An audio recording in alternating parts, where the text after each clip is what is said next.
I'm Shane. I'm Bo. We are your Kentucky Fried Critics. Welcome back, everybody.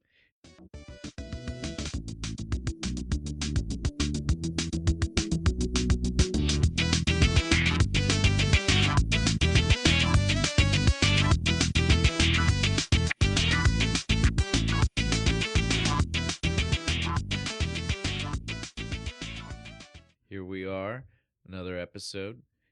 This is another good episode. Yeah, I am excited for this one. No more number calling because at this point, until Yeah, until we get a new calendar going, since we have officially started the new year and ran out of the last calendar. Season 3, man. Season 3, we'll have everything figured the fuck out. All nice and organized. And again, they clicked here from somewhere, right? They know. They saw the number. Yeah, it's there. You know what number this is. Stop asking me. And I'm not saying that in an arrogant way, guys. I just mean, like, honestly, at this point, well, yeah, I know you are. But I just mean at this point, though, it's hard to remember, right? Like, especially, like, when, like, editing and you're looking, like, a couple weeks away from the edit, and I'm like, oh, it's episode, wait, but that's not the episode I just that's edited, not the one that's which is not necessarily the one that just you're working released. on. Yeah, and it's like, oh, man, the numbers are all over the place. It makes it really difficult. So, yeah. The further we record out, the harder it gets. But I will remember that we don't need to do anything special about the name, so you guys know this is the Big Lebowski. Here we are. We are drinking our White Russians. Having a good time, guys. I like a White Russian. Yeah, this like one of the first things I drank back in high school. I don't know how far into my drinking it was before I had. So my friends, we did coffee liqueur drinks, but we did rattlesnakes. You ever had a rattlesnake? No. So it's like some kind of coffee liqueur, so like, Kahlua or something. And then cream de cacao. It's like a clear liquor. So it's like like chocolate cream, but it's clear. And something I don't remember. People out there who like to drink are gonna be real mad at this. They're like, this is exactly the comment section full of recipes for it. Well, it's a layered shot. Oh, cool. And so those fancy ones. Yeah. The thing is, like, liquor stores used to sell them as a kit, and so like statute of limitations. It's way out. This was in high school.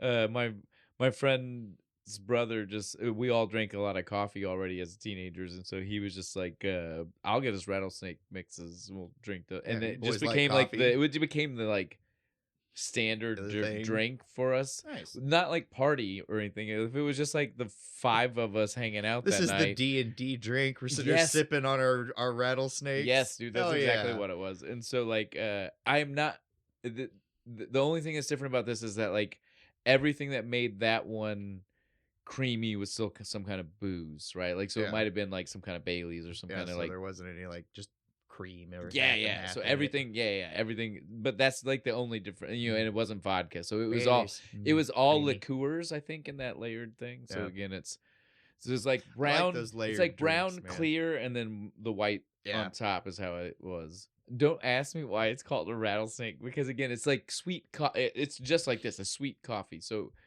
nothing's like biting you. It's not a rattlesnake. I feel like that would be something like with some like cayenne pepper or something in it. Something bite you, or super sour maybe. But yeah, so to me, having this is super nostalgic to me. I'm just like, I kind of taste the rattlesnake of it all. Yeah. It's just a coffee liqueur drink, which again is not a coffee drink. I want to be clear. This is more akin to having like a Dunkin' Donuts drink. Yeah, like an iced coffee from like a place like that. Yeah, right though. Because the Dunkin' Donut drinky from the next morning, it's just it's fine. Or just the one that they do with the straight ice in it. You know what I mean? Like where it's just this liquid with ice. It's that, dude. Because again, it would be this. Because we just we opted not for we opted for no ice, because if you watch this movie at least a couple of times, this man made his no ice. He wasn't worried about the ice. He didn't give a shit. We're trying to the scene with after him and Maud he's in there. He just the half and half just sitting on the counter. He smells it. It's like, that's fine. So yeah, we're just trying to find our most dude like vibes we can. So we thought we don't need ice. We're just gonna do this. We're good. Everything was cold. You're lucky we put it in a cup. We could have just like straight like mugged it. Yeah, like, just put it in a coffee mug. It is a coffee drink. Yeah, see, that's what I wonder if it'd be a good like hot. I don't know if the idea. I've only ever had it cold. I don't know if the idea of a hot coffee drink I get would be good, but I don't know the idea of the booze and the milk and then heating. Right, like we're already lucky it doesn't curdle. So I don't know if like we should Irish car bomb. I don't know if we should add the extra step of some kind of like heat and what it might do to this whole process. An odd form of cheese. On that note, let's get into this. That was okay. So again, this is one of those casts we don't need to spend forever on. No, right? Because everyone in this movie. And we always say the bigger the people, the less we need to say about them.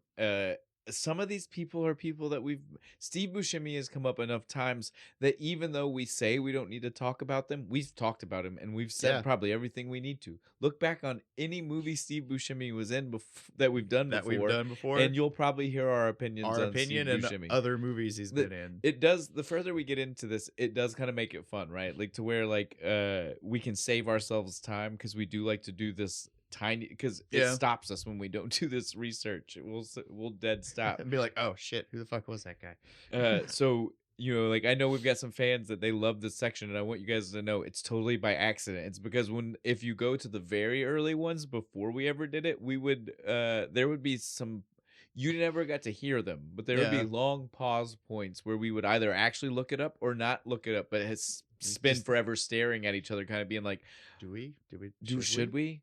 I want to know myself personally. And so is this something we can wait till after we're done, Well, and it just would dead stop the conversations to a point to where it's like hard to keep going because we'd both be looking at each other like I feel like I can't continue. Yeah, it's like, and then it's like, where the fuck were we? Yeah. So what are we doing?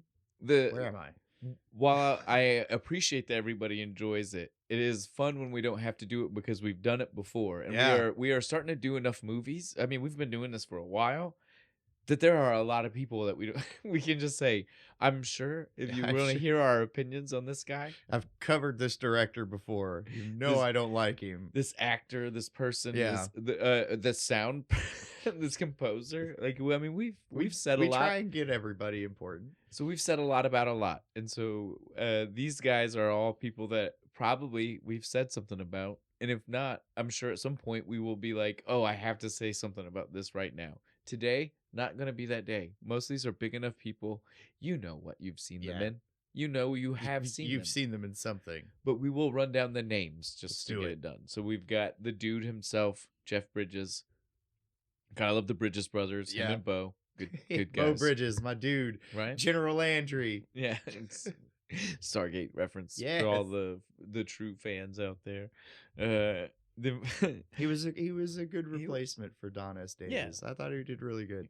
I mean, he did good with what he got handed. Yeah, and he's a little bit more of an asshole than General Hammond ever was. He's kind of like, I don't give a shit. I'm in charge. We have John Goodman as Walter. He's one of again. So he's John Goodman. Well, and this is such a fun John Goodman. Like, this is the best character crazy. He's ever done. He's so insane. He's on record with several different places as this being the most fun he's ever had. Totally on set believe it. Making a movie. He's such a dick. He's done well again. Like he's done a lot of Coen Brother movies. Yeah. And so he's just like that's why he does them.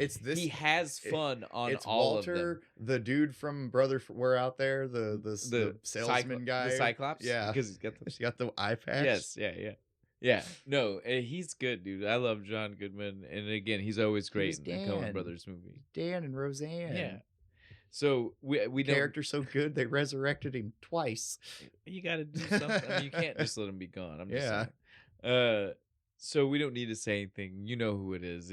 But again, the character of Walter, great character. Apparently based on someone the Coen Brothers know. Yeah, some other director. Yeah, which I think is he had the same beard and he'd always talk about Vietnam. Yes, and it was always kind of like we were never sure if he actually was in Vietnam or not. And he was just always too intense. Yeah. I love that. And then apparently that's literally a 1-to-1 because at some point one of the things I said John Goodman even asked if he could do more of a beard, and they were like, no. Has to be this thing because that's the kind of beard that guy. This is what he had. Is you got to look this. You know when they got done shooting it, they took the movie to that guy and was like, "Hey man, want to see our new movie? Think you're gonna love it? You're gonna love this shit."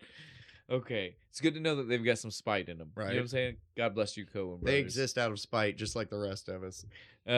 Obviously, we've got Steve Buscemi. Because we should cover the bowling team, the bowling right? team, the top 3. Even though Steve Buscemi probably has some of the smaller screen time, even than some like walk-off characters, yeah, right? Dude, like he has maybe like one line each time you see him, and it's usually just like he's like a step behind the conversation. He's a step behind. Who peed on your rug, dude? Well, and sometimes you get some insight from him that's good. It is always behind though. It's never relevant to what they're talking about, but sometimes there's some wisdom hidden in there. It's just not useful anymore. He did talk him into going in and out. And that is some wisdom right there. Right? So I love Donnie. Me too. Despite the uselessness of Donnie, right? Like I still love Donnie. The movie wouldn't work without Donnie. Then Of course not. Then you just have Walter and the dude. You need Donnie to deflect Walter and every once in a while. The better part about this is too, like the dude almost like you said, he only gets a couple of lines every time they're all together. The dude only directly interacts with Donnie in those scenes like half of those times. Yeah, like it's like most of the time acts like he's ignores not even there. He ignores everything he says, and the things that he does respond to are always the craziest ones. Like when he's like, "Dude, your phone's ringing." Thank you, Donnie. Right? Those are the only. So like, it's always the ones where it's just like that. That's what you finally decided to answer. Me up every time. He's just he's like, "I'm going home, Donnie." And it's like, "Okay, your phone's ringing. Thank you, Donnie." Man. But yeah, so I love the dynamic. I love this dynamic. It's fun because again, friend groups are like that. They're they totally are. There's a guy. Sometimes you're like, you look at guys and you're like, why are they all fucking friends? Again, this is like an exaggerated version, but again, it helped. You know it when you see it. You're like, yeah, no, that's true. Yeah. There are the two that are like the friends, and then there's that guy who's just kind of there. The guy who showed up a few years later, and they're not upset that he's there, so they're never gonna be like, you can't be here. But he doesn't contribute a lot. No, he's just kind of there. The other thing that, since we're the saying shadow this, friend who just follows you around. Since we're saying this about the league and the fact that they're a 3-man, right? Yeah. Did you notice in the movie, since we were actually like watching and taking notes, every other bowling team we see is like a 2. We only see like the 2-man part. We see the Jesus and his buddy. It's true. We see Smokey, and Smokey only talks about his partner. Yeah, He literally mentions one guy. They use Freebird rules. Is it they just swap out a third man, an alternate in or something? Well, because think about it, somebody's always late on that team. Yeah, it's true. The dude's late. Walter's late. Yeah, I think Donnie's the only one. Donnie's the only one who's dedicated. And I think that is it's perfect for the character of Donnie too. But yeah, he's the only one of them that bowls strikes too through the entire movie. Yeah, yes, but there's a secret to that too. Did you? Okay, we'll do it here. Yeah, that's fine. You know, at the end where he doesn't get the strike and he's kind of like, that was weird, and then he dies. Yeah, it's because he knew something was off. Yes, he knew it. He was already starting to have the heart attack long before the. Well, if you watch the scene, he starts grabbing his arm. He's like watch it one more time. Watch him. After that, he's like rubbing, and again, you would think because we see him noticeably be upset about the spare, or the missing he got a spare. We know. Yeah, we know he knocked the other one down. But we see him. He's very distraught about the fact he didn't get the strike, and he's like worried. And so when you see the arm rub, you even like you just pass it off at first. You're like, oh, he's just like, oh, something's wrong with my arm. That's why that tennis elbow. That's why it messed up my. And then when he has the heart attack, you're like, "Oh shit!" No, it was just already. It was his left arm. He was already going. It's so clever, so easy to miss. I hadn't noticed it until like a couple of years. One of the most recent times beyond podcast viewings that I had watched it was the first time I had seen it. And I was like, I totally missed holy it. Shit!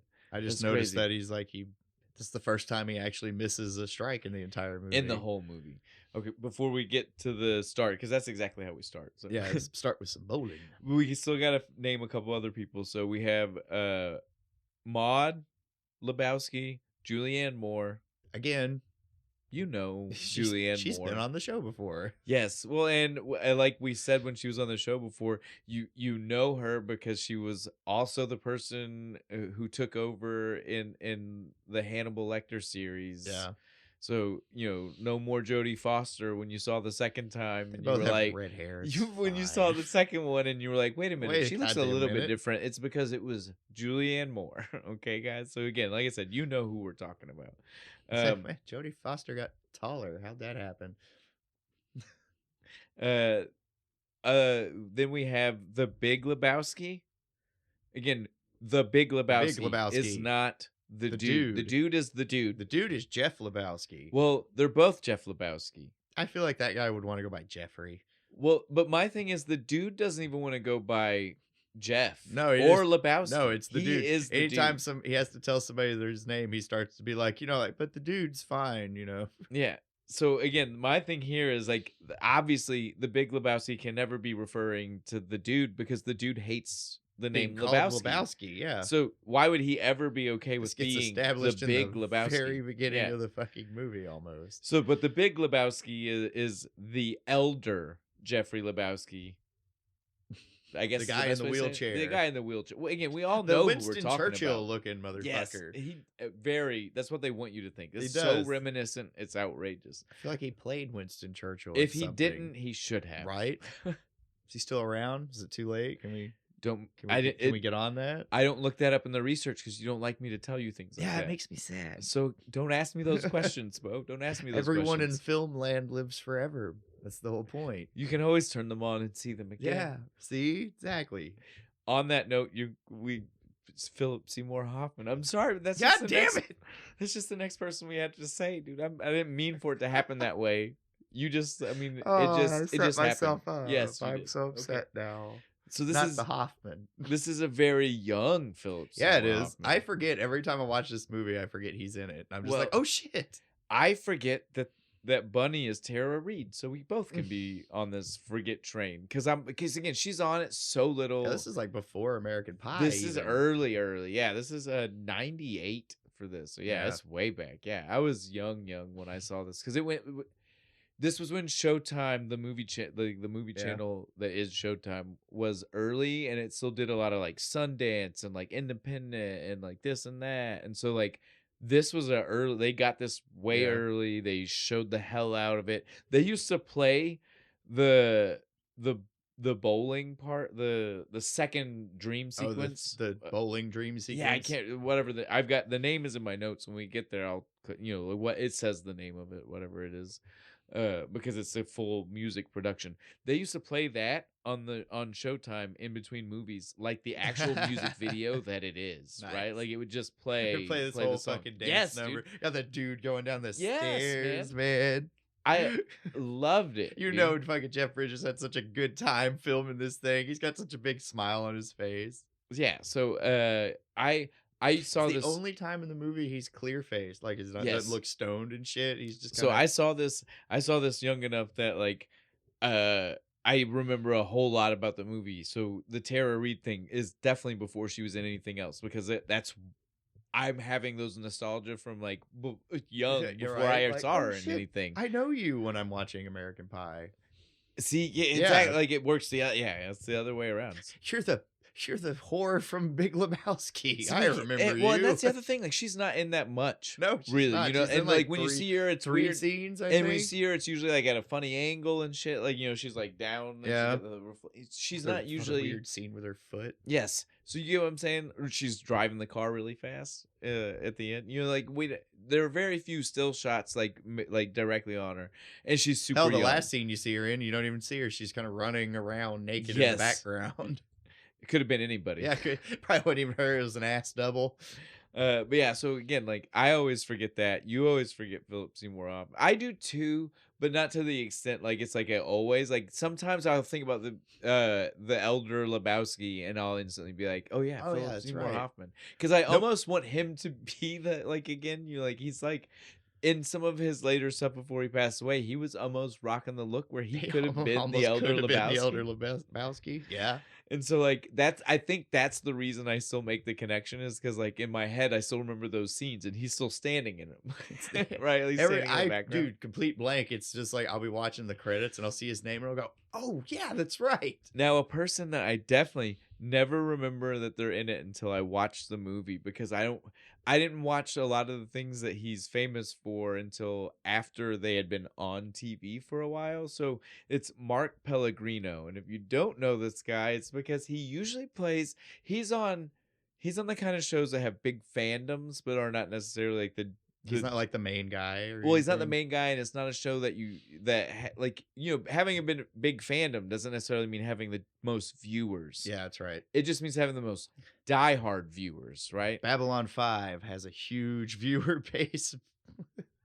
They have a strong viewer base. Yeah. I mean, exactly, but not a big one. And so like he's from things like that, right? Yeah. Like Lost is huge. Lots of people started it. Very few people ended it. But the people that watched all of it, those are the diehards. And so he's in Lost. He was Jacob. He's the very small part in that. Really, he only got to do a few things. But he is also Satan on Supernatural, which again is another show that the fan base is not season 6. The fan base is not giant. But the people that are fans are fucking fans, and I'm one of them. I've seen a lot of Mark of Cain tattoos. Yeah, I'm a fan. I've not gotten any of the show tattoos, but I'm a big fan of the show. My sister did. I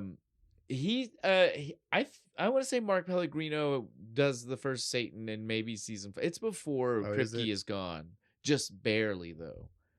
Because episodes before or it's something weird like that, because you get to see the Satan and what he planned when he's wearing like a white suit and stuff. Like don't quote me on any of this. It's been a long time. It's been a long time, because that show's so lengthy. It's hard to convince myself to do a full watch through again, because it's a lot. It's not like Star Trek, man. 7 seasons. We're done. Yeah, dude, it's good.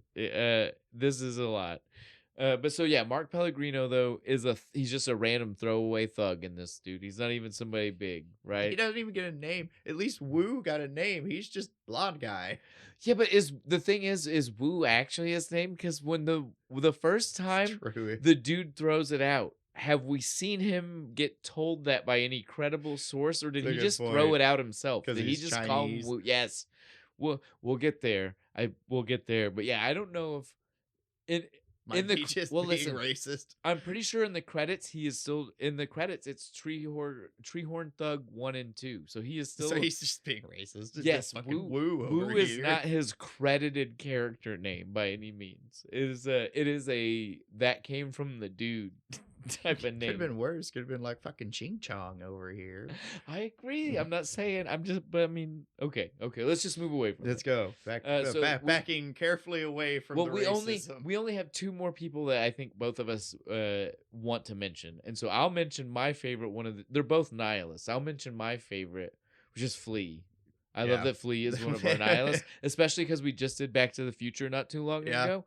And he's big part of Back to the Future. Again, we did 1 and 3, and he's not in 1. Well, his character is mentioned in 1, but we don't see Neo. Yeah, we don't see him. But we hear about him. 2 is when we first get him, and then 3 we get the actual drag race. The Rolls. Yeah, I would have hit that Rolls Royce. Love it. No wonder he didn't fucking do it. Missed it by that much. Well, and again, that's why I love that it's Flea, because almost every time you see Flea is very rarely a constantly on screen character. Yeah, he just kind of shows up. He shows has up a couple just lines. long enough for you to be like, "Is that fucking Flea? That's fucking Flea." And then he bounces out, and I love it. And this is exactly one of those, because the first time when the break-in scene, you barely notice him. Because he's so they're all so crazy. Yeah, there's so much craziness going on. But yeah, so like by the time you realize it's him, it is 100% of those moments where the first time you realize it, you're like, was that fucking Flea? That looked like that. I know that tooth gap. Remote? Well, I know that tooth gap anywhere. Right. That's fucking Flea. Right. Like if he had like short sleeves, the tattoos would have gave him away, I'm sure. But so yeah, he's my favorite. Who's your favorite nihilist? Because I know he's the Russian guy from everything. Any Russian dude Hollywood needs, it's this fucking guy. Peter Stormare. I'll give you the name, but I know that you love that. Yeah, that guy. Because again, Bo watches a lot of things that has Russian characters. He likes that kind of stuff. Yeah, a lot of Cold War-ish things. Cold War shit. You need a Russian. This is your fucking guy. This guy is that dude for a long time. Oh, now, dude, just all throughout the 90s and 2000s. Right? Well, and again, I thought he was Russian. Well, forever. like we said, John Wick, dude. Like, I mean, yeah, he's in John Wick. He's a Russian bad guy. He still is doing this. Like, I mean, he's good at it. Because that accent, man. He's very good at the Russian. It's great. So yeah, Peter Stormare gets all the props. He's doing a German accent in this one though. Uli Kunkel? No, I like his name in the porn. It's even better. It's Carl Hungson. Yes, no, I love it. Or Hungus. I was gonna say, I'm glad you got. So he is Carl Hungus from now on. But yeah, so that I would say that rounds out like our the important. Well, people. Those are our big characters. We've got one last important person. Okay. John Turturro. Yes. You don't fuck with the Jesus. Nobody fucks with the Jesus. Nobody fucks with the Jesus. So that is all of our people that are actors. That's all the people, characters. That's anybody fun. We probably went longer than we even were going to, and we still didn't even dive deep on it. Yeah, no, it's just there was a lot of them. The last thing we can say is that this is a Coen. We've already mentioned it in passing, but this is a Coen brother movie. I love the Coen brothers. They're great. Yeah, they make good movies. There's some proud parents, aren't they? Well, for the people that need to hear it, I mean, the list is huge, right? What are some of your favorites? Miller's Crossing's good. Oh Brother, Where Art Thou? That's a good one. No Country for Old Men. Oh Brother, Where Art Thou is one of mine. I love that too. I've got the soundtrack somewhere floating around. There was one I watched the other day. What was it? Because you told me to watch it again. And it's like Fargo. There it is. Fargo is a good one. Fargo is a good one. I was like, it's like the big one. What the fuck was it? So we also have, of course, the Hudsucker Proxy, which is a great one. Have you never seen that? No, I never saw that one. It's Tim Robbins. I like Tim Robbins. It's the guy who invented the hula hoop. It is wild because it's set during the Great Depression. It's like right after the stock market fucking crashed, dude. So it's like literally, it's set during the time when people were jumping through windows. Oh, that part because of it. Companies were crashing, and so literally one of the scenes is like one of the people running this company running and trying to do it after the movie opens with somebody successfully doing it, and then when he jumps, he hits the window and slides down. It doesn't break. It just because and you hear people like, and that's why they started investing in the super strong double pane glass. That way that this doesn't happen anymore. Dude, smart. I recommend it. It's funny. It's truly good. Sounds good. I think you'll like it. I liked Fargo better this time around. Yeah, no, because I watched it when I was a kid and I didn't get it. I can understand that. Yeah. It's funny when you're an adult. I saw this one, like I already said, when I was like 14. So, oh yeah, this was on the high school stoner party rotation. Raising Arizona is another one of my favorite ones of theirs. That's a good one because again, that's our early Nick Cage. You gotta love it. Again, Steve Buscemi's been in their stuff a lot. John Goodman's been in their. John Goodman was in Raising Arizona. They're like these guys. Yeah. They utilize these actors. He's one of those. He's like Tarantino. He just reuses the same people over and over again. So some of the ones that you're probably not thinking of off the top of your head, Bad Santa. Oh shit! Really? Yeah. I did not know that. Maybe they just produced it, but I thought either way. They just produced that one. I'm sorry. Still counts. It does, but it's again, as we've already said. I'm sure the Coens producing means that they're like right behind the director being like, you should do this. Oh, I don't want to say. Why don't you go ahead and do that? Let me make sure before I say. Well, True Grit, I know is them. Ooh, the remake. Yeah, that did you not know that? No, I didn't know that. Yeah, dude, that's a Coen Brothers. They I need to watch that. You've not seen it? No, I've not seen the remake.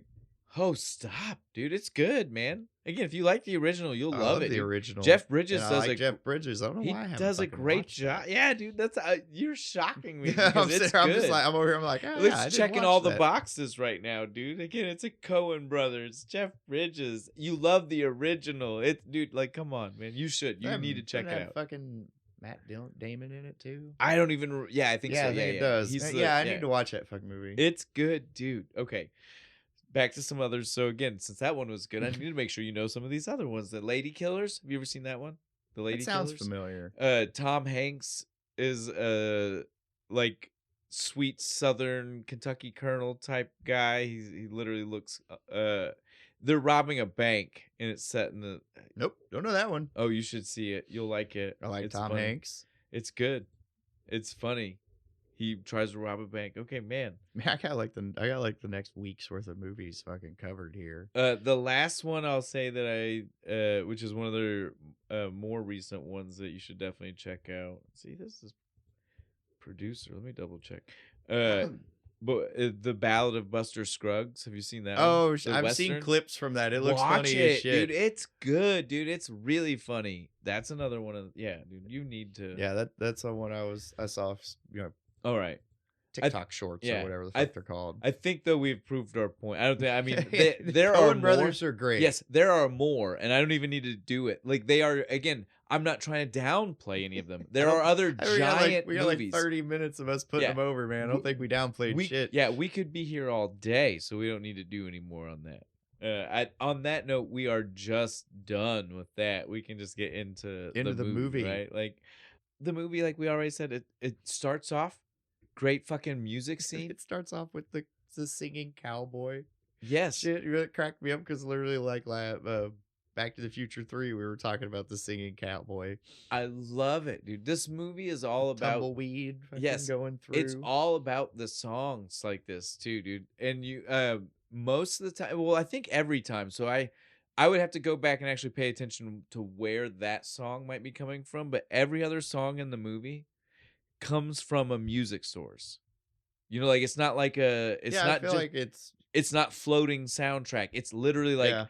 The speaker in the background is actually playing it, like, and so when it dies out from being the focus, you can actually still hear it like crackling over a speaker somewhere. Oh, is that why the dude reacts to the weird country music when the stranger shows up? It's actually playing. Yes, yeah. Okay, cool. Because I thought I was like, why is he acting like he's hearing? Because they all do. So again, like, so even the Spanish Hotel California when the Jesus is that when it stops, I like that one. When it stops, you can hear it. It's crackly sound because it's coming from like it's coming from like a jukebox or it makes the world feel more real. Yes, and that's what it's there for. I love this movie for that. So I'd have to double check, but I promise you, the singing cowboy is probably coming from something that it slides past as that tumbleweed rolls through. Yeah, dude. There's like a taco fucking stand. It rolls past. It's playing out of the taco stand. I bet you it is. I bet you if you look, I almost a fucking radio sitting on it. So again, it's just one of those nice touches. I love it. But you're right. We get the introduction from our stranger, the strange. That's what. I got a story to tell you. That's what Sam Elliott's character is. A good story. We forgot to mention him. We did. The fuck.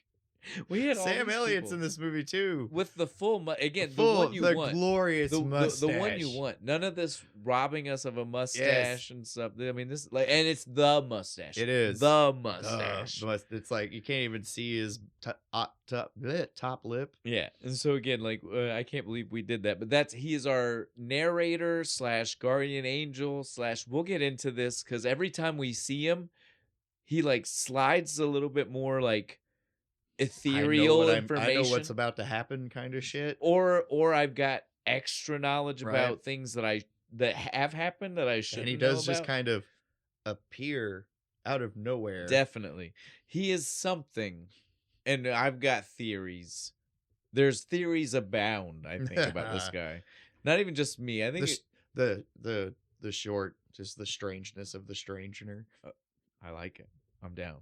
Well, but yeah, so the stranger is one of those characters. He's fun. We hear him. He's telling us about Jeff Lebowski. Yep. I love the introduction. I wouldn't call him a hero. Maybe just a man. Man in the right place. Because every time needs a place and a name with a hero. And, well, damn it, I lost my train of thought.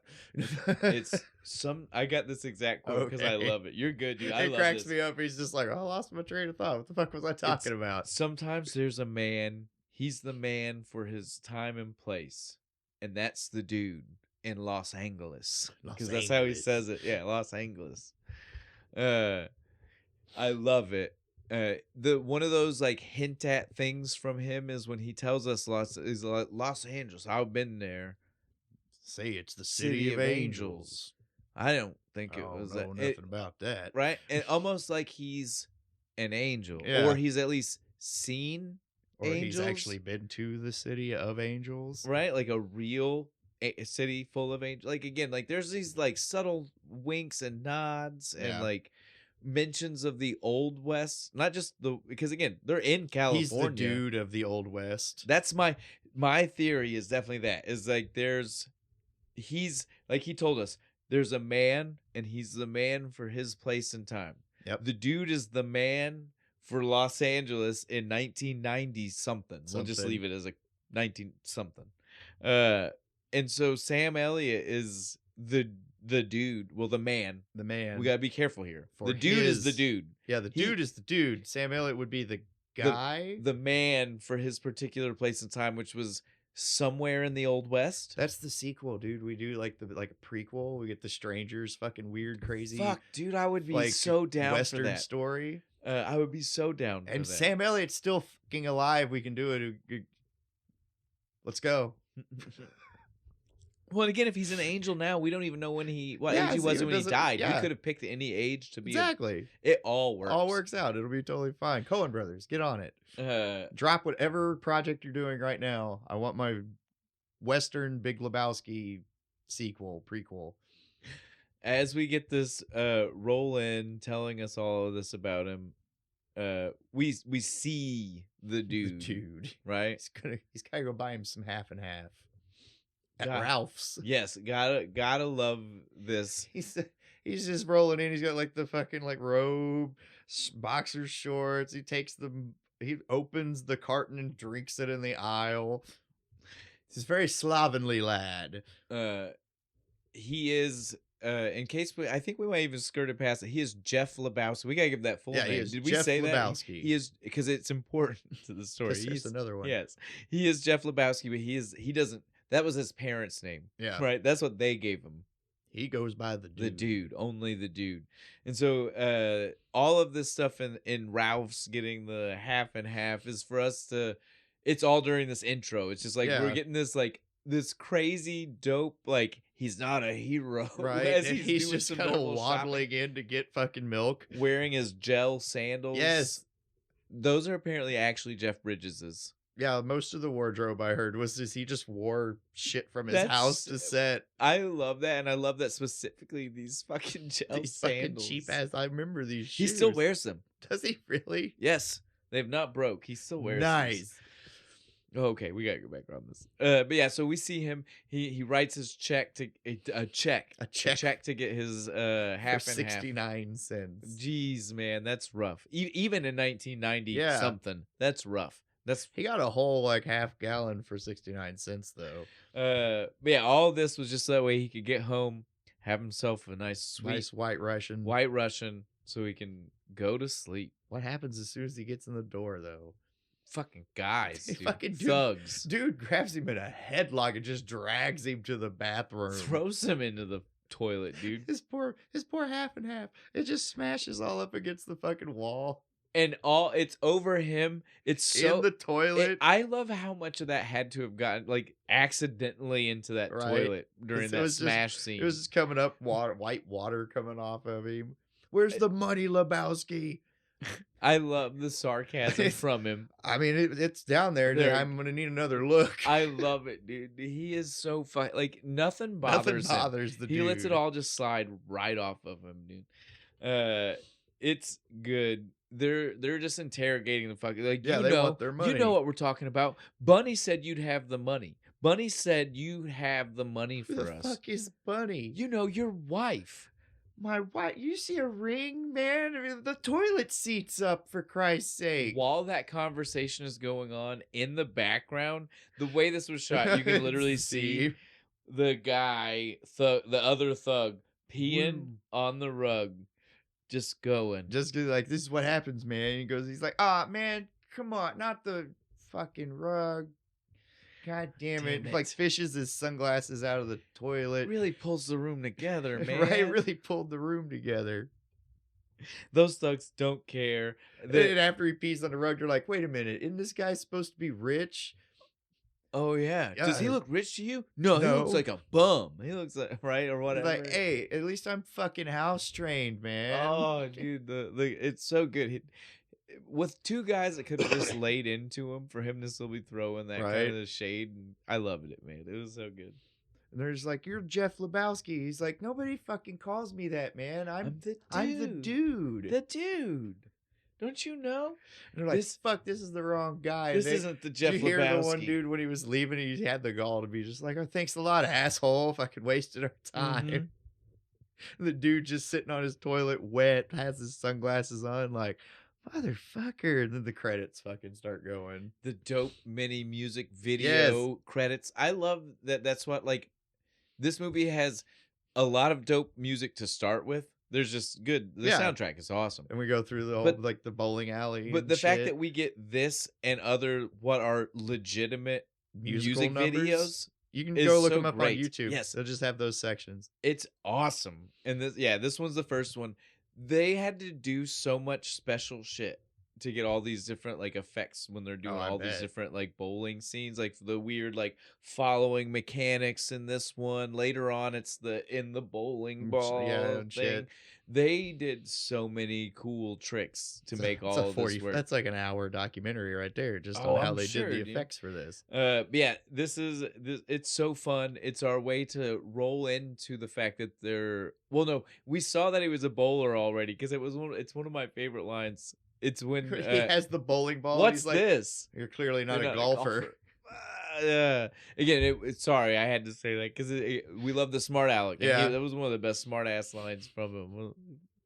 Just drops it and breaks his fucking tile on his floor. But yeah, this is when we get to see the rest of the bowlers. This is our trio. This is Donnie's first strike too. Is how the goes in strike and he's like, yeah. Every time we see him until the end. Yep. Strike every time. Because Donnie's clearly the reason they're gonna win the tournament. Oh yeah, right? It had nothing to do with the other. Because we never see the other two bowl, do we? I don't think so. And even if we did, the dude definitely isn't a good bowl. Like he's the laziest one out of all of them, right? There's no way he's all that I good. remember seeing him do is tell other people it's their role, man. Right. It's your role, man. It's your role, man. It's your role. Because he didn't want it to be his, right? Exactly. He's like, man, I'd have to stand up, and I'm just not doing that. This is our first example of Walter, and we get to see like his flare-ups, like how quick to. He's so pissed that the guy pissed on his rug. He's like, no, it doesn't matter that guy pissed on your rug because it's not your rug that they were pissing on. They were pissing on that other Lebowski's rug. He owes you a new fucking rug. I love that this scene sets up the entire personality for Walter, right? It does. Like, it's because you see him literally go from like upset to like immediately like fake bullshitting calm, right? To right back to being upset to being like, because what do you like the Chinese guy, he peed on my rug and stuff, and he's just like he's really mad. And the Chinaman. Chinaman, he peed on my rug. He's just like getting really mad about it. Stuff. And mid rant, he's just like, dude, really, Chinaman? That's not the right nomenclature. It's not the preferred Asian American nomenclature. Asian American. Yeah. Asian. And then right back into the fucking rant. Please, Asian American, please. That's the way he's so calm about it. Exactly, dude. Like Walter is so. There's something wrong. He's bipolar as fuck, man. To say the least. It's so good. Yeah, he is the one that points out that it's got to be that millionaire Jeff Lebowski. Yeah. I love that Jeff Lebowski, the dude Jeff Lebowski, like, wait, we'll never call him that again. Yeah. He's just the dude. I love that the dude almost seemed surprised when he was first being told that there was a millionaire Jeff Lebowski. It's like, dude, you share a name with a millionaire. Yeah, you live in the same town, right? I don't care if it's a big city. I feel like you would hear about like, oh shit. Well, the man's on Foundations and shit, right? Right? Like, You've seen him on a billboard. How did he never? You're driving, you see Jeff Lebowski on a billboard, and you're like, what the fuck? Was he seeing like advertisements for Little Lebowski Urban Achievers and thinking they were his? He does say later on he does have the occasional acid fucking flashback. So maybe that's what he thought it was. Dude, that's great. That's a good explanation. I'll even accept that. He just shakes it I'll off. Accept that as a great that's explanation. Something left over from the 70s. Never mind. I will totally accept that as an explanation. The conversation though, while we're seeing them here, we also get to see Donnie and his cluelessness, right? Like we said, always like a half a sentence behind everybody. This is the first time where we get to see. Who peed on your rug? Shut the fuck up, Donnie. You're out of your element. That's out of your element, Donnie. That's my favorite one they use against him. Donnie, you were just out of your element. You were out of your element. You're like a child who walked into the movie halfway and you wanted to explain to. You're out of your element. I love, and again, this is that dynamic we were saying, because Donnie doesn't care. Yeah, dude he doesn't even acknowledge him at all. Well, and it doesn't bother him when he gets like, Walter snaps at him all the time, and Donnie just like it just rolls. Yeah. He's like, whatever. Cool. When the craziest times when Walter snaps at him, he'll look over at the dude and just be like, "What's he on about?" Right? Like, what's his problem? And it's so fucking funny because then the dude ignores him. Yeah, and he's just like, I'm just like, what is this friendship? The dude is never mean nor nice to Donnie throughout most of the movie. Like I said, he literally just pretends like he's not there. It's so good. This all sets it all up perfectly, right? It is so good. Yeah. It really, the first glimpse. You're sitting there just like, how are these guys friends? And it lets you understand what you're going to see from them from then on. Like, it is a good, like, because it's not that long of a scene. It's a really quick like, little... 2 minutes, and then he's off to Big Lebowski's fucking mansion. But I feel like the insight you gather from all three is like, I get everybody's personality. I understand their place in this. I get it. I know how this friendship works now. But yeah, then we get to go see the Big Lebowski. The Big Lebowski. Philip Seymour Hoffman answers the door. Grant. His name's Grant. I don't know why I took a note of that, but his name is Grant. It's a stupid name. He's a stupid character too, though, because he's just the brown nosiest brown noser of all brown nosing. I mean, that's the kind of butler you want, I guess. I don't even know if he's supposed to be a butler, though. I think he's like a personal assistant. Like, I don't feel like he doesn't work for the whole family, right? You know what I mean? Like, just works for Lebowski. I don't even think he works for Bunny, right? Like, does he look like he works for Bunny? No, I don't see him taking orders from that bitch. No, and he definitely says some shit around. Like, he tries to be a decent around her, but he definitely he lets the eye rolls fly and the kinds of things where if she, as a weird 22-year-old married to the Big Lebowski guy, would definitely have fired him if she could, right? So I definitely feel there's no way he works for her in any kind of way. But yeah, he totally walks he walks the dude around the Big Lebowski's office. He's just showing him all the accolades. Look at these. He met the first lady. That was when she was the first lady of the country, not just California. Oh yeah, I know her.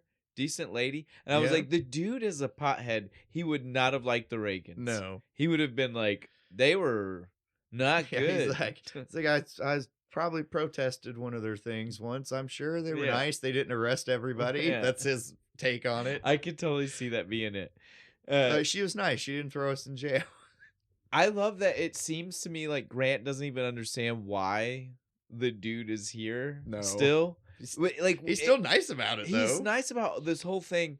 But what's funny about that is like when we see the dude finally go into the Big Lebowski, he says that my man told my man told me. I understand that somebody pissed on your rug. But I fail to see how that's my fucking problem. But my thing is, does it seem like Grant knew that? No. We just watched the whole time. Grant was like giving him the tour like, I don't understand why you need to know all this. Weird guy who just showed up. You must be important if you're meeting my boss, right? Like, that's how that conversation goes. It's so weird. We do see my favorite thing, though, which is the Little Lebowski Urban Achievers. I love that when he first sees the picture, he goes, "Yes, those are Mr. Lebowski's children." Oh, so he's down with that whole interracial thing. All right. Nice. Pretty cool dude. Pretty far out. I fucking love that. No. The look on his not face. His real children. The look on his face. What? No. And then that scene just keeps playing it out too, because right after they say that is when he is right. Oh, give me a second. It's when he says, I forgot. It's where he's like, he's dedicated to making sure they all go to college. Oh yeah, no. And dude's just like, you got room for one more? Yeah, that's right. Because you didn't go to college. He's like, well, I did, but the way Philip, again, like that's the same reaction, but like amped up, right? Yeah. The way he reacts to the college thing and the way he reacted to so he likes the interracial thing. Both of those were the same. Dramatic, like he was just like, oh man, you're a silly guy. I liked it. You're a firecracker. You're silly. We like silly. You're a silly goose. But so yeah, at that point though, he goes in, he meets the Big Lebowski, and that's when he gets the I don't give a fuck. I don't care about you. I understand we have the same. I heard the story. Right. I fucking just rips into him about him being unemployed. Like, this is how you show up dressed for a job interview. He starts interrogating him, ripping into him. Like, this guy does all kinds of stuff where I'm like, dude, he had a meeting with you about a specific topic, and you're like, let me berate you for your clothes. Let me berate you for this. Dude's just he's just like, I'm not trying to scam anybody, man. I just want my rug. Right? Like, they said they were here because of your wife. They wanted to piss on your rug, but they peed on mine, so you owe me a rug. Dude, the second he mentions wife, dude, the Big Lebowski was like, don't you ever fucking talk, right? Like, he was like, that's my wife. Because it's not my fault. Your wife owes people a bunch of money. I don't owe my wife nothing, and I definitely don't owe you nothing. Get the fuck out of my office, man. And shit. He's just like, all right, man, fuck it, and fucking walks out. As soon as the door shuts, how was your meeting? Oh, it was good. He said I could take whatever. The old man said I could have any rug I want in the place. Next shot, dude's the fucking servant guy's carrying out this giant fucking like Persian rug. Fucking nice, dude. Fucking sweet. That's how I would have done it too. I'd have been like, I'm just gonna take a fucking rug. I love it.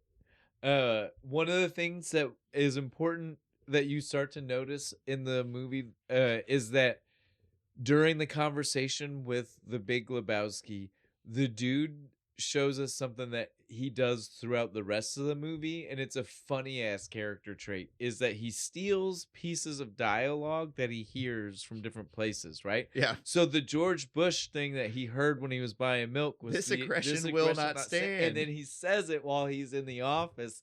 The dude, when the Big Lebowski's going off, he literally just says, this aggression will not stand. The iconic "Dude abides" line is from Jack Treehorn. Yes, he says he'll abide. Oh man, if you've not paid attention to that, you definitely should watch it one more time. Other characters do it too, but the dude does but they do it from like this is a writing thing, right? Like they do it in a way they didn't hear the original conversation. But the dude purposefully, like, it is after he has a conversation and he hears a fucking phrase, he will then use that phrase and use it in the next fucking conversation he has through the whole movie. It sounded cool. I'm going to use that. But it's like vocabulary of a day trick, right? Yeah. Like but for yourself, it's like you heard it and you're like, that's good. That's good. I need to use it again so I won't forget it, right? It's one of those little touches where you're like, I don't even understand what this means about the guy, but I love that I see it. I love that it happens. This aggression will not stand, man. The dude will not stand for this. On the way out, he meets Bunny. And one of the nihilists who's passed out in the fucking pool. He doesn't really meet the nihilist, right? So, because again, like he doesn't get to hear what the guy sounds like. She says he's a nihilist, but the dude wasn't paying attention / didn't know what that meant yet, right? Which I can believe either one of those. He's got gross feet in front of him. Yeah, he's distracted. This whole thing with her was weird. Blow on my toes. No, bitch. Well, and then she's like, I'll give you a blowjob for $1,000.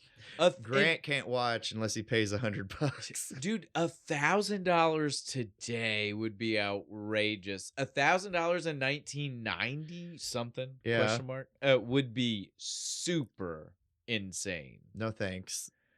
I don't care what she thinks about herself. Yeah, right. You ain't that hot. Fuck you. I don't care that she's married to a millionaire. Well, go suck it. I thought the whole point of this. Go run that deal by him. I thought the whole point of this is that you knew how to get your money. Right? Like, what do you need me to pay you for? Go I'm suck out. the old man's dick. I'm out. I love the dude. Totally not gonna do it, but still yells back to her. I'm just gonna go find an ATM. It's fucking funny as shit ever.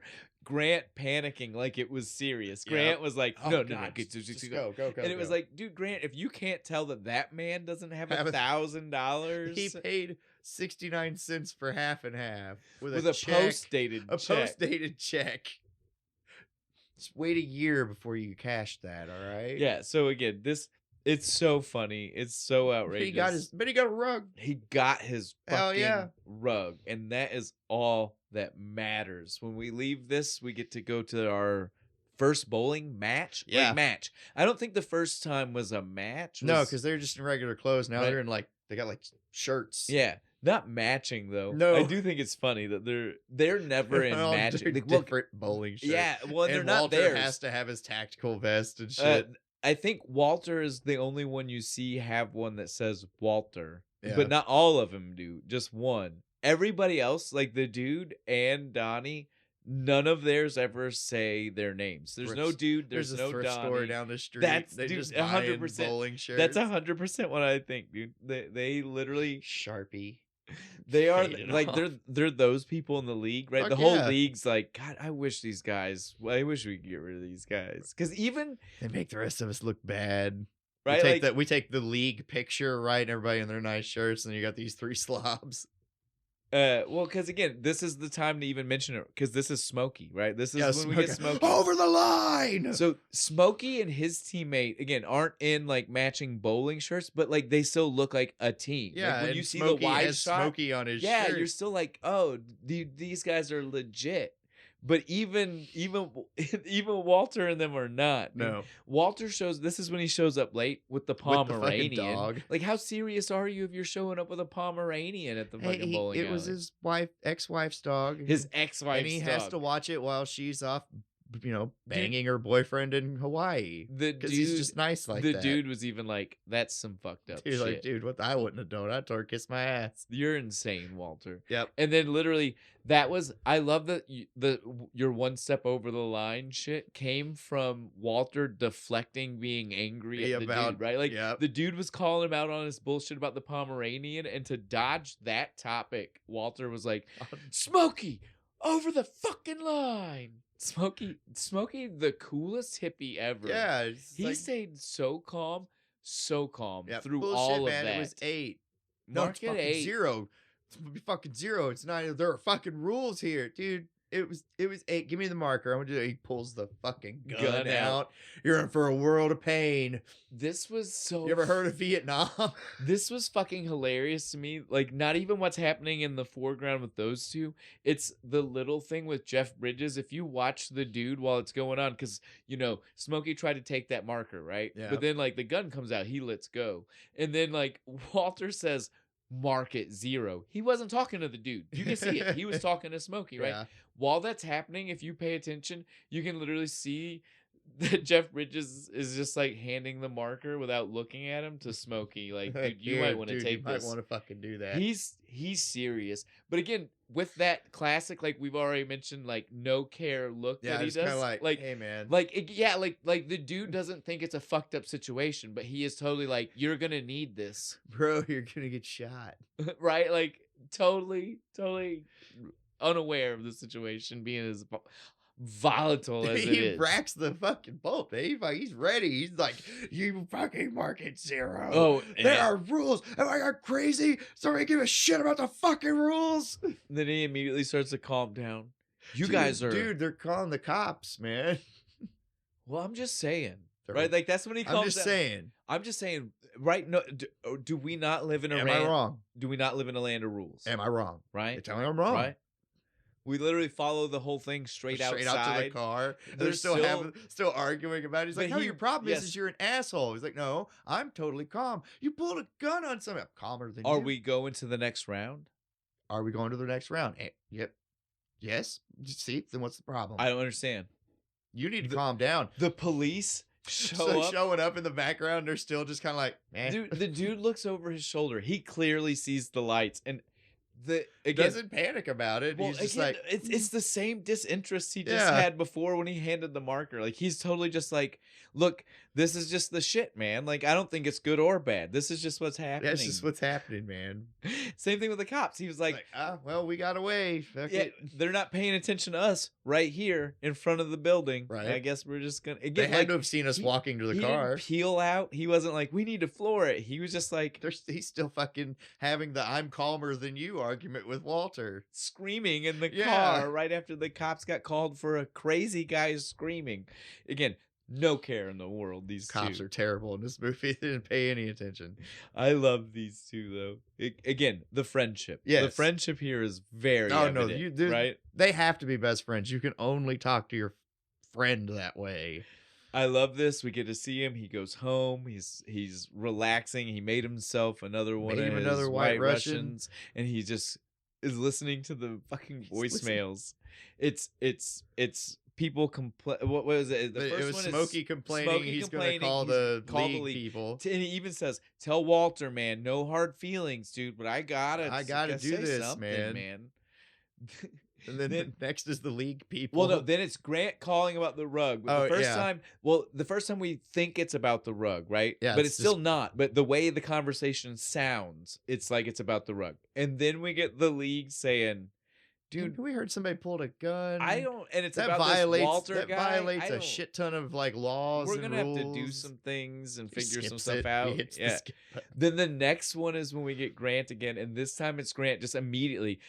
Dude, if you think this is about the rug, we don't care about the fuck. And so immediately he was like, "Oh, I'll talk to them." He fucking even does a little dance on the rug, like, sweet, I get to keep it. As long as they don't want the rug back, that's all that matters. I'll go talk to these people because it brings the room together.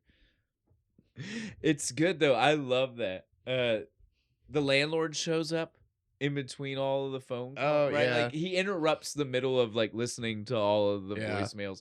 I love this just because this landlord is he wants to be the dude's friend so bad that he didn't want to basically letting him live there for free. He didn't want to ask for that money. No, like even like because he goes, it's already the 10th, and the dude goes far out, and he didn't want to. He did not want to remind him. The landlord didn't just immediately say, "So you're behind already." The landlord was just like, please figure it out. Just kind of pay me. Well, he was just like, slip it under the door. Please figure it out so I don't have to tell you. You have to pay me, right? Because I feel like we're never going to be friends if I have to say those words to you, dude. Just do. And I got my venue for you should go. Dude's just like, yeah, man, far out. My performance arts place. Oh, can't wait till we get to that scene. Yeah, that's funny.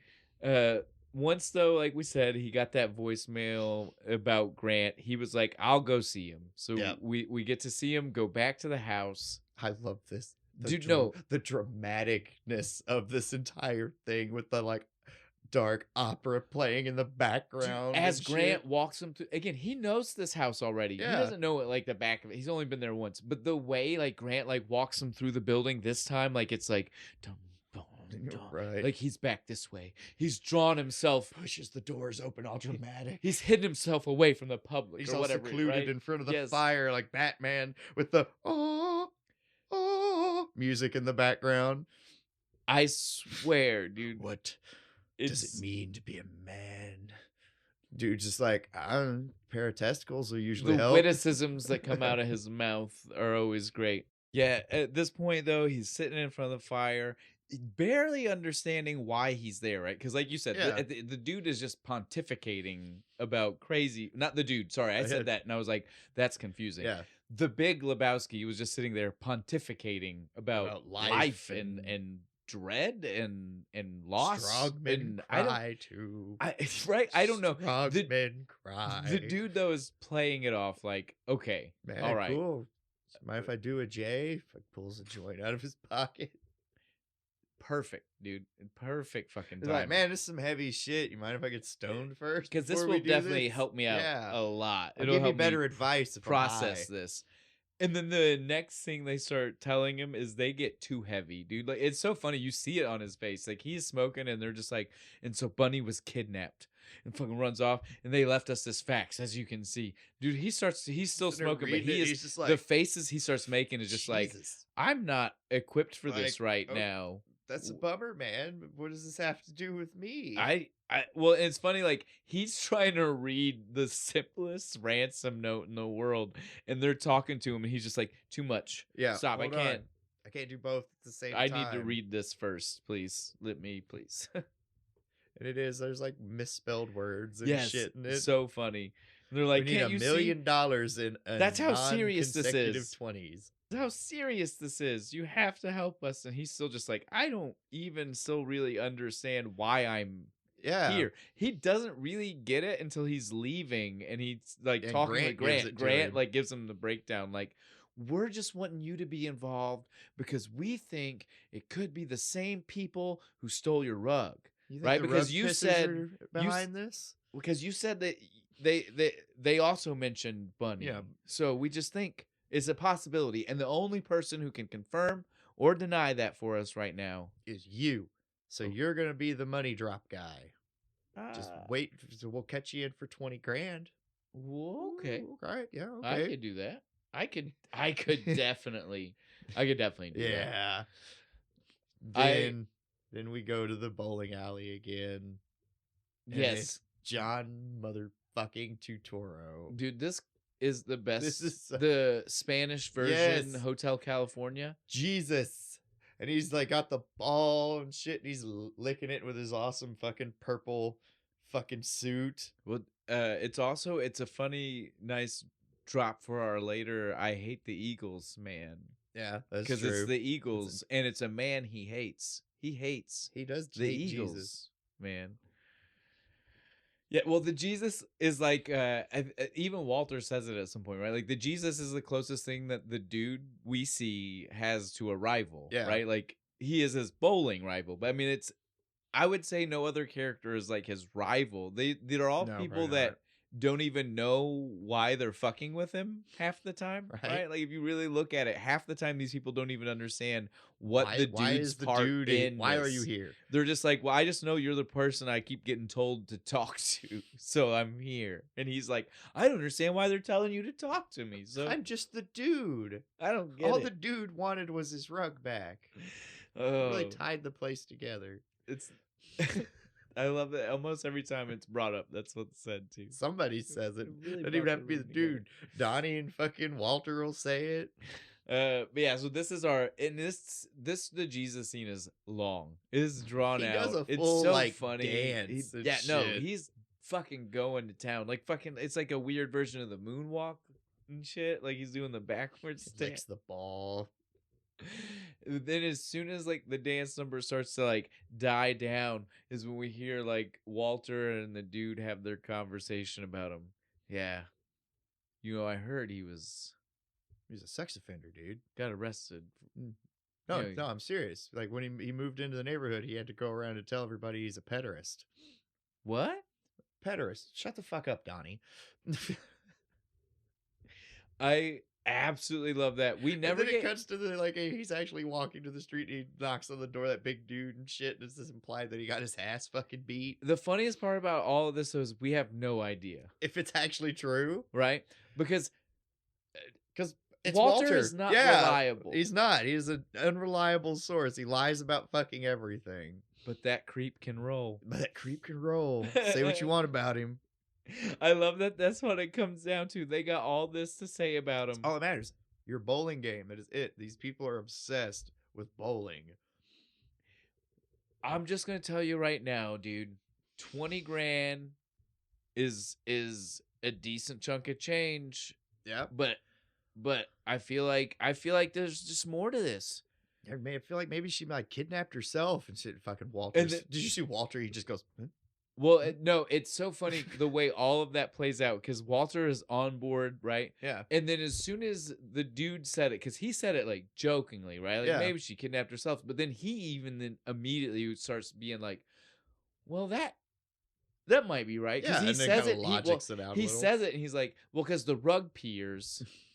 Definitely did. I love Yeah, that the rug peers did not do this, right? He's like, so I know if they didn't do this, to me, that's the only people I'd be asking. Right. They would kidnap her. It's gotta be. But Walter immediately is just like, yes, that is what has happened. That fucking bitch. That strump. That fucking whore. It's like Lennon said. I am the walrus. This is my favorite Donnieism in the fucking movie, dude, because he won't drop it. It does. He says it like 3 times. Drop it. They keep talking about, the bunny and the shit. The real Lennon. Yeah. Like, they keep referencing actual Vladimir Lenin. I am the walrus. I am the walrus. I am the walrus. Fucking Vladimir Lenin, you motherfucker, starts going off. I Lenin. Vladimir Ilyich Uvanov Lenin. Dude, it's too good. It's too good. Shut the fuck up, Donnie. It's my not even because I'm a Beatles fan. It's just my favorite. The way he Donnieism. keeps doing it, he's like, guys. I know what you're talking about. I know this. It was like the first time he wasn't like a sentence behind everyone, but he was so it was wrong, the wrong Lennon. Right? Oh, it's so good. It's so Poor perfect. Donnie. It's so perfect. What the fuck is he talking? This is when he gets to the dude after Walter freaks out on him. Vladimir Ilyich Lenin. He goes, "What's he fucking talking about, dude? Right? What the fuck, man? I don't understand, dude. This is so perfect, man.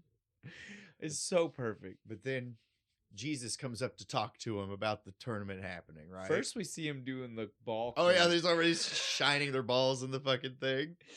That's not even important, but it's one of my... I laugh so hard every time. They cut over them doing it while they're having the Lennon argument and shit.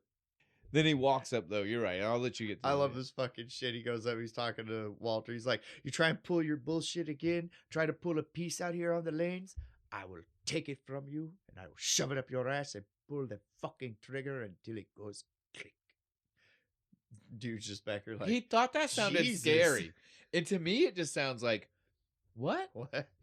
Like, I know what he means. It's one of those things where it's like, I get what he meant, yeah, but it doesn't sound intimidating to say. Right? It's like, right? He's like, man, my head just sounds so fucking badass. And they're just like, everybody's just looking at you like, what, man? And the dude's even like that. He's just like, I mean, I don't even... What? And he's just like, don't worry about it. I'm going to beat you on wood, and because you all suck. And dude's just like, well, I mean, that's just your like opinion, man. You know, we've all seen it. It's one of those, it's been memed everywhere. Yeah. It's just your opinion, man. It's just your opinion, man. Right after he walks away is the fucking 8-year-olds, dude. Fucking 8-year-olds. Fucking 8-year-olds. Because he's a pederast, remember. He's a pederast. Then meditating on the rug. I love this. He's listening to bowling. Dude, he's listening to people bowl. It's not even like commentary of a bowling match. It's literally just the sound of bowling. The things that he listens to for meditation are all great. He's super chill, it's man. This. He's there's just whale sounds. The shit out of there's his rug. Like he is all about the vibes, dude. Right? But then interruption. Some fucking weird redheaded lady and her two goons show up. Her two like blue jeaned out dudes. She grabbed them from a fucking modeling fucking thing. They were doing like a Levi commercial. And then like happens too many times to the dude in the movie. He just gets knocked out. This time laying on his own floor. Like that's some fucking punch you right in the face. This is our introduction to our first like this is our first dream sequence. It's fucking like a flying carpet and shit. Following after, dude, him doing the like swim, just fucking swimming fly. through the sky. I love it. Yeah, like dude. the bowling ball just kind of shows up in his hand. He looks at it for a second, and then drops down to the alley where he's now like half the size, or I mean, he's smaller than the bowling ball. Yeah, the ball's coming to roll him over, and the hole's there, and he goes, and then gets real like shoots in, he goes in the hole, and then we get the shot of the fucking this POV. I they love had it. to build something special, and like I read, like I don't remember the details, but yeah, they had to make like a special thing to be able to get the footage. Now you could just put a tiny camera in a bowling ball and roll. Yeah, I know. That's way easier to shot, dude. You literally could just like drop it into the hole, tape it in, get 4K footage for sure. back then though they made a contraption. Yep, had to have make a big ass fucking ball thing. I do again. It is worth it because the scene is awesome. We see the whole thing to when he rolls all the way to the pins. The last thing you see is like right behind him, a faint figure of who must have rolled the ball. Ball, I guess. Yeah. It was Maud. In case you didn't catch that. Yeah. Because again, it was the last thing he saw. The last fucking thing he saw was this fucking weird redheaded lady. And so yeah, then he wakes up in his house. Beeper's going off. No rug. He's literally in the same he's like spot. feeling for it. He's like, oh man. Same spot, no rug. Fucking rug. He runs to the Big Lebowski's, right? Yeah, it's time for the handoff. Yeah, exactly. Like you said, the pager was going off. That's what the pager was for. Fucking Grant's giving him the rundown, like, all right, here's the briefcase, and here's the fucking phone. That fucking giant briefcase of a phone, dude. Had a strap. He carried it like a purse. Then he throws out the line, "Her life is in your hands." No, dude, come on. Don't say that. Dude, her life is in your hands. I'm sorry, dude. I'm sorry. Her life but is it's in true. Your hands. He breaks it down, right? He's like, he breaks it down. He's like, because they're wanting this, and you're gonna have it. Literally, man. It's in your hand. He uses the whole time. He's like, man, come on. Well, again, don't do that. At this point, he was so on board for the plan until like that's how it was worded to him, and he's just like, I don't want to do this anymore. I changed my mind. I'm not down for this. I am not down for this. But he takes the money, gets in the car. He's gonna go down with it. Goes and gets Walter.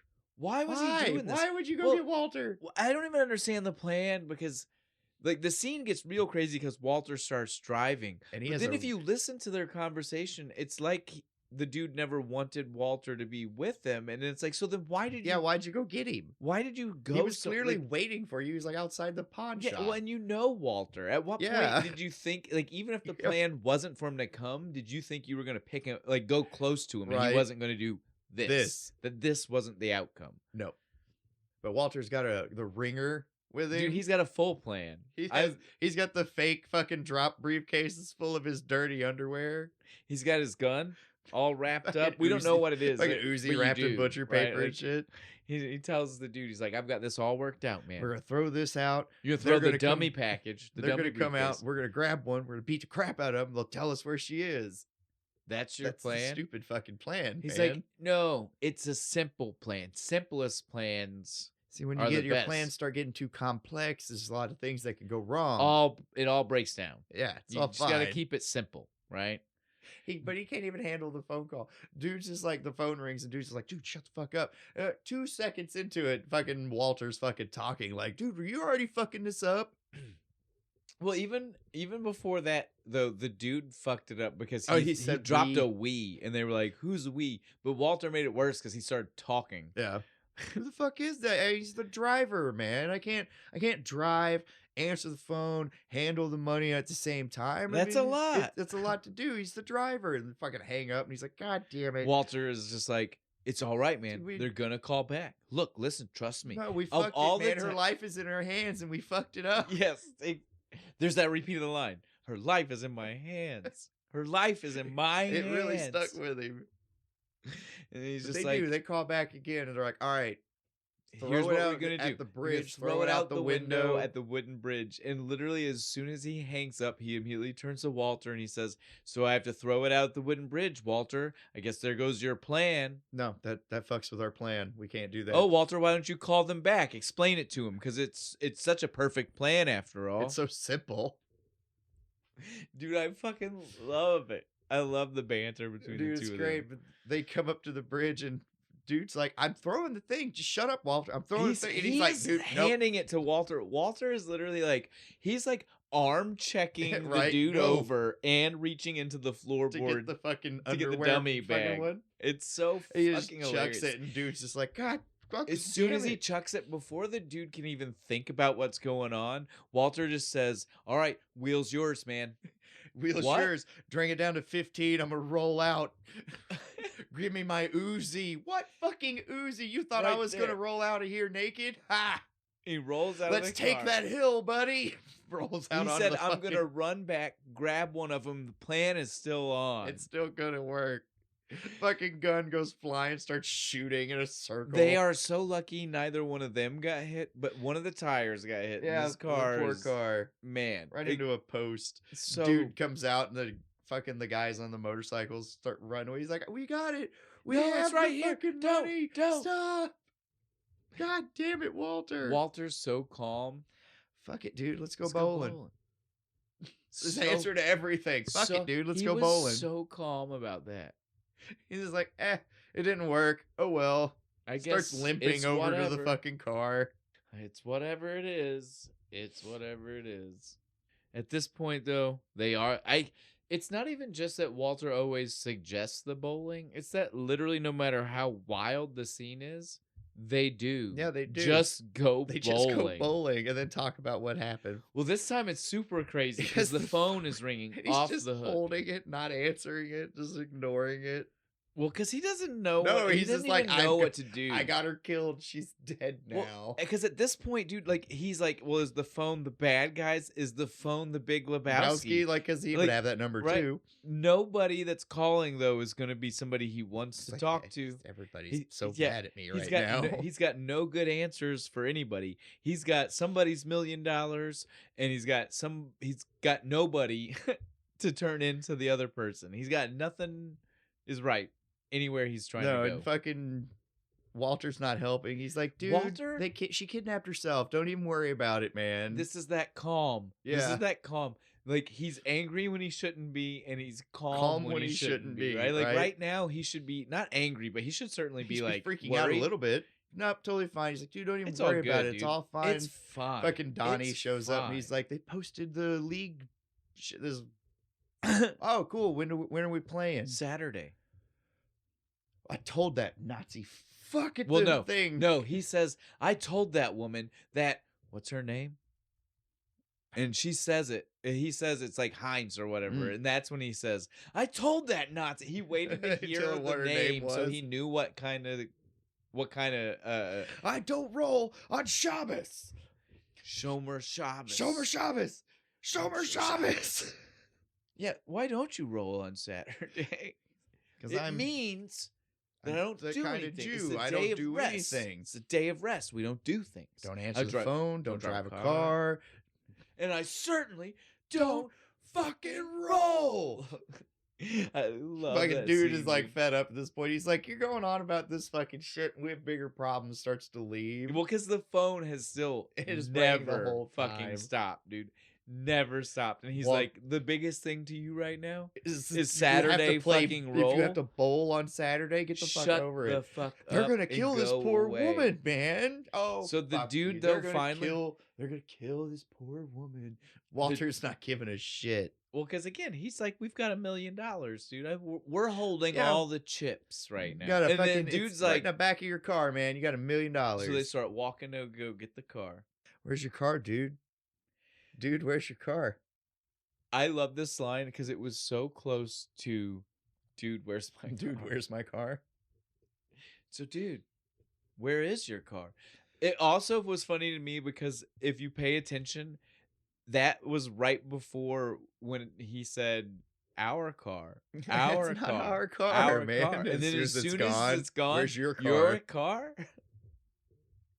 Oh, now all of a sudden, Walter, it's my car? It's my car now that it's missing. Well, it was parked in a handicap spot. Maybe it was just towed. You know it was stolen. Right. Shut up, Walter. I love the transition to his house reporting this car. Dude, like, he was, like, it would, first off, the description he gives them was instantly, like, you could see their eyes roll, like, that. Why are you calling? Why are you even why are calling we us? here? Why are we here right now? It's green with some kind of, like, brown. Like brown, rust coloration, color, some dents, tires flat on one side, some Creedence in the car. They have Creedence in the fucking tape deck. I wouldn't count on getting the Creedence back or the tape deck. I love the way they said that, the Creedence or the tape deck. I like the one copy sitter. He's like, there's like weed and shit on the table, and he's just kind of looking at the dude like, seriously? Okay. Are you serious right now? They let it slide. Yeah, though. they did. Whatever, dude. Oh, and somebody stole my rug out of your car. No. Here. Separate incident. Interesting. Yeah. Then the phone rings. It's fucking Maud. She's like, I need to talk to you. It's Maud Lebowski. I'm the one who took your rug. Because she's Catherine Hepburn. The cop looks at him so funny. Oh, case closed. We All can right. just shut Well, that there's one at down. least one of them solved, right? Well, you know where your rug is. I wouldn't count on getting the car back, though. He said, I wouldn't count on the car, but if the car's there, you're not going to have the tape deck, the briefcase, because that was also brought up. Oh, yeah. There's also a briefcase. What was in that's it? going to, yeah. What was in the briefcase? Well, I can't talk about that. Don't worry about it. Yeah, Papers? papers. For the business. Papers. Papers for What business. kind of job do you have right now? I'm unemployed. Okay. Used to roadie for Metallica, though. It's like, No, when they bring that up later, it's priceless, dude. Yeah, this is great. He goes to see Maud. When he opens the door, I loved everything about the Maud scene because he opens the door. The paint that's on the floor was reminiscent of the piss that's already been fucking happening, and he looks down almost like it was like he was just like, somebody piss pee in the floor here too? What is going on? It's the pissing ring. Why is everybody pissing on the floor? Heathens People everywhere. in this town are way too into their water sports. And then he starts walking towards the painting, and she, again, we don't know yet, but if you've seen the movie, you know she's about to swing through. So you dives off the ceiling, and so you don't know that's what it is. But if you hear it, you know that it's her. But it also sounds like bowling balls going down a bowling alley. I was like, holy shit, that's such perfect. Yeah, it's really good. It's perfection, dude. But yeah, and then quickly devolves into insanity as she gets over top of the painting and just starts literally screaming and flailing her arms. It's her art, man. Don't question my art. Don't question the art that has often been considered very vaginal. That word, it upsets men. They don't like it. Vagina. The dude was just like, cool. All right. So is that what this is supposed to be? A vagina? Yeah. Okay. She was very sexual and coitus. The way she talks the way to she him. fucking talks, man. Well, and the way it doesn't bother him, right? Like, no, he just goes with it. I swear, during this scene especially, because like the female figure and the coitus, he seems so asexual. He seems just he's like, yeah, whatever. All right, saw your tits, they're fine. Okay, girls have those. I don't care, as I've been told. Right, some in books. Again, the dude just not caring about any of this, and he just wants to know why the fuck he's here. Again, like what, why? First off, the rug. You talked about the rug, and then why did specific? Like all this other talk has nothing to do with anything, right? Yeah. Well, apparently he took a rug that she gave to her mom, so it had sentimental value. That's why she did that. But more importantly, she knows about the drop off and Bunny and all that shit. Courier, and that he was, she knows his part in all of this, and she needs to talk to him about that because she doesn't buy it. And apparently her dad wasn't supposed to take that fucking money or something, right? Yeah. And we find out that Bunny is a porn star. Well, that's what I was gonna say. And a nympho. Right now, I don't think is when we find out that the whole deal about the embezzling. Right now, it's just the porn star. Yeah, but it's okay because the scenes with Maud get really weird. I think they're mostly just exhibition scenes. So we can like figure out more of the case, and so it's really easy to get all of it like mixed up because she throws a lot of stuff. But yeah, she is there this time with the log jamming porno. Yes, like she brings out the porno. She's like, this is what this woman is. This is why she was saying she doesn't believe she was kidnapped. She's like, look, I'm telling you right now. She's behind this whole thing. She did this. I don't trust this. This is the reason why. Here's the tape. Check out this tape. And as soon as the tape starts, he's like, I know that guy. He's a nihilist. She's just like, she doesn't say anything this time, which is funny, right? Yeah. She waits till the next trip when she's like, that guy. Is the next one. He also did like a shitty techno fucking pop album. But this time when she found out that he knew that guy, she was just like, oh, okay, whatever, I don't care. No, it's more important that you see the titties that are about to pop up and the log jamming.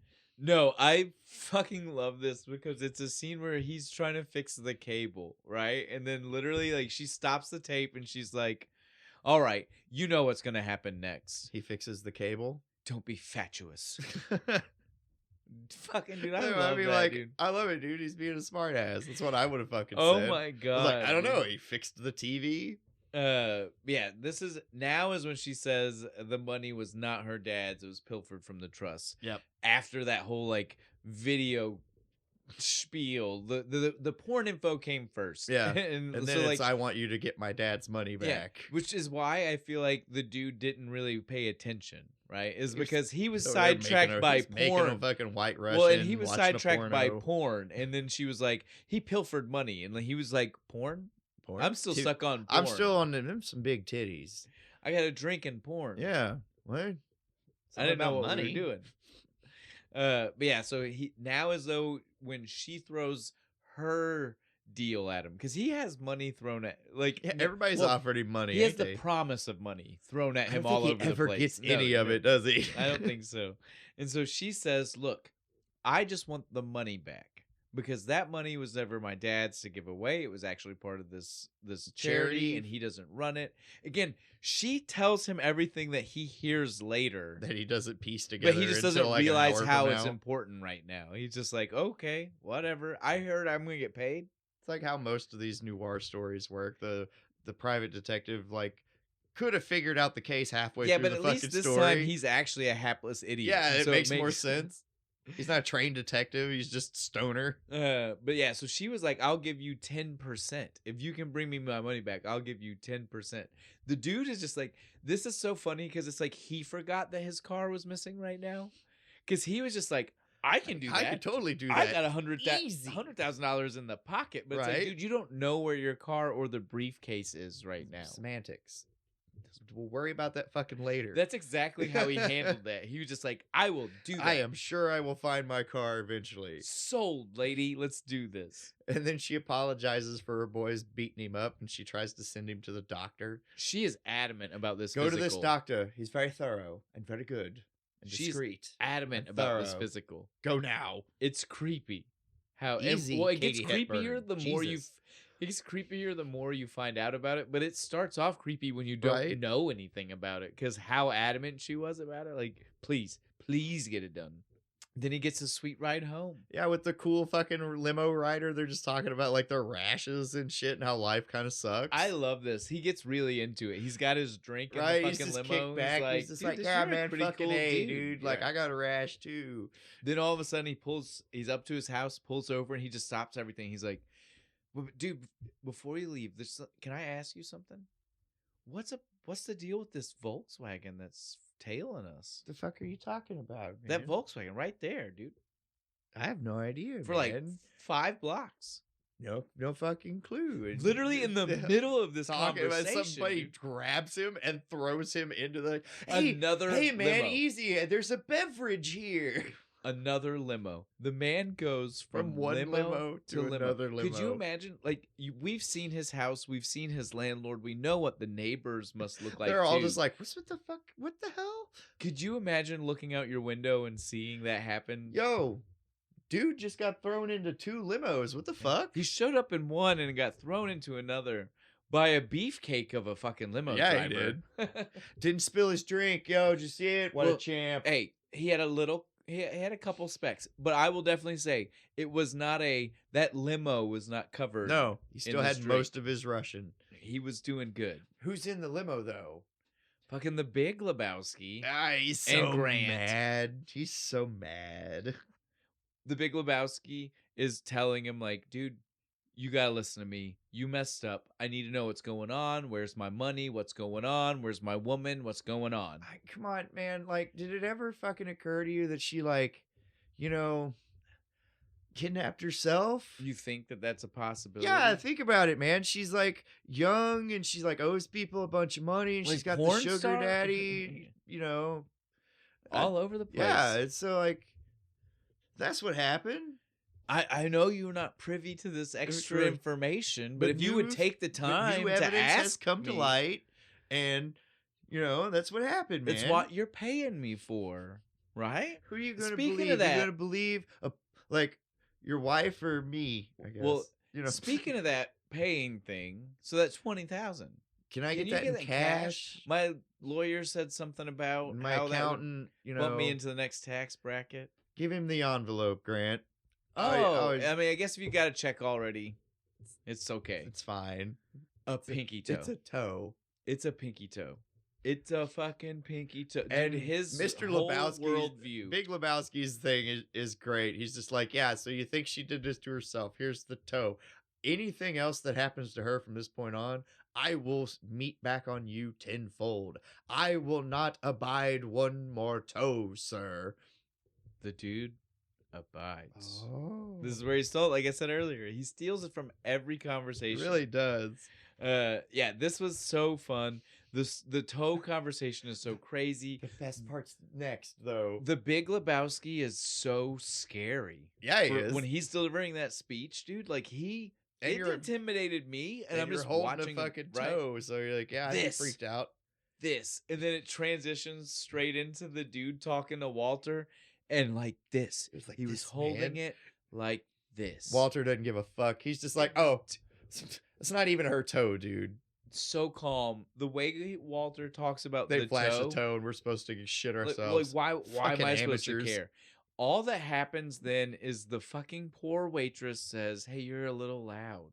It's there's a family over there. Can we just I didn't sit here and watch my buddies die in the mud in Vietnam, so you and me could sit here and enjoy this family restaurant. The dude's like, Jesus Christ, Walter, this isn't a First Amendment issue, man. He was so calm while they were just talking about a toe and who it may. Again, the toe was real. Even if it's not Bunny's. It's not her toe, real. man. You want a toe? I can get you a toe. I can get you a toe by 3 o'clock today. Nail polish included. Yeah, nail polish and all.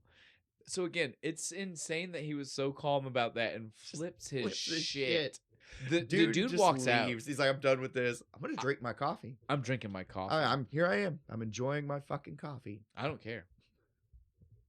Whatever. Walter. I love Walter so much. What happens after that? The dude's smoking weed in the tub. Oh, he's chilling in the tub. He's had a rough day, man. He's got the scented candles, the whale song. He's listening. He gets the voicemail, right? The cops found his car. He's like, all right, fucking A, man. The fucking nihilist, dude. The fucking nihilist. They broke his answering machine. And it's like, there was like a record player. Yeah, like a record player and shit. They just come and start smashing his shit. Flea. This is the time when we said you'll barely look. You'll know him, but at the same time, he's wild. He's the one that's like crawling on the floor, right? When they come in the door, the other two standing. Freakishly tall one with a cricket bat. Yes, like 8 foot tall, lanky little beanstalk and a motherfucker. Ferret on a leash. Called it a marmot. He calls it a marmot. Nice marmot, man. It's a ferret. It's a ferret. I agree. It's a ferret. Well, it is a ferret. My friend Daniel had a ferret. And a marmot is it's like a fat squirrel. Thing. It's a fat squirrel, essentially. Like it's a ground squirrel or some weird, but it is like a groundhog squirrel. Is what I would tell you if you want to know. They couldn't. The marmot guy couldn't show up to work that day, so the ferret guy was there. They're just making fun of Lebowski, dude. Yeah, I mean they're making fun of the dude. Man. I feel bad for this fucking thing. They just take it and they just drop it in the fucking tub on him. I don't feel like this is the threat they thought it was. Because I feel like if you did that to me while I was in a tub, that thing would just be drowned. No, they can swim. I know, but I'm just saying, like, if you drop it in a tub with me in between my legs, it's drowned. I will drown it. Not that it will drown itself. I'm going to kick it. It's going to hit the side. It's going down. I'm not threatened by this tiny thing. I mean, I would also probably flail as much as the dude did. Squalls. That fucking scream that comes out of his fucking mouth. Because it's going for his Johnson. We don't come back here. We are nihilists. We don't care about anything. But if we don't come back here, we'll cut off your Johnson. My what? We'll cut off your Johnson. I fucking love it, dude. Fucking echoes in the thing. He's just like, all right, man. Fuck. Jeez. And they leave. He's on his way to get his car.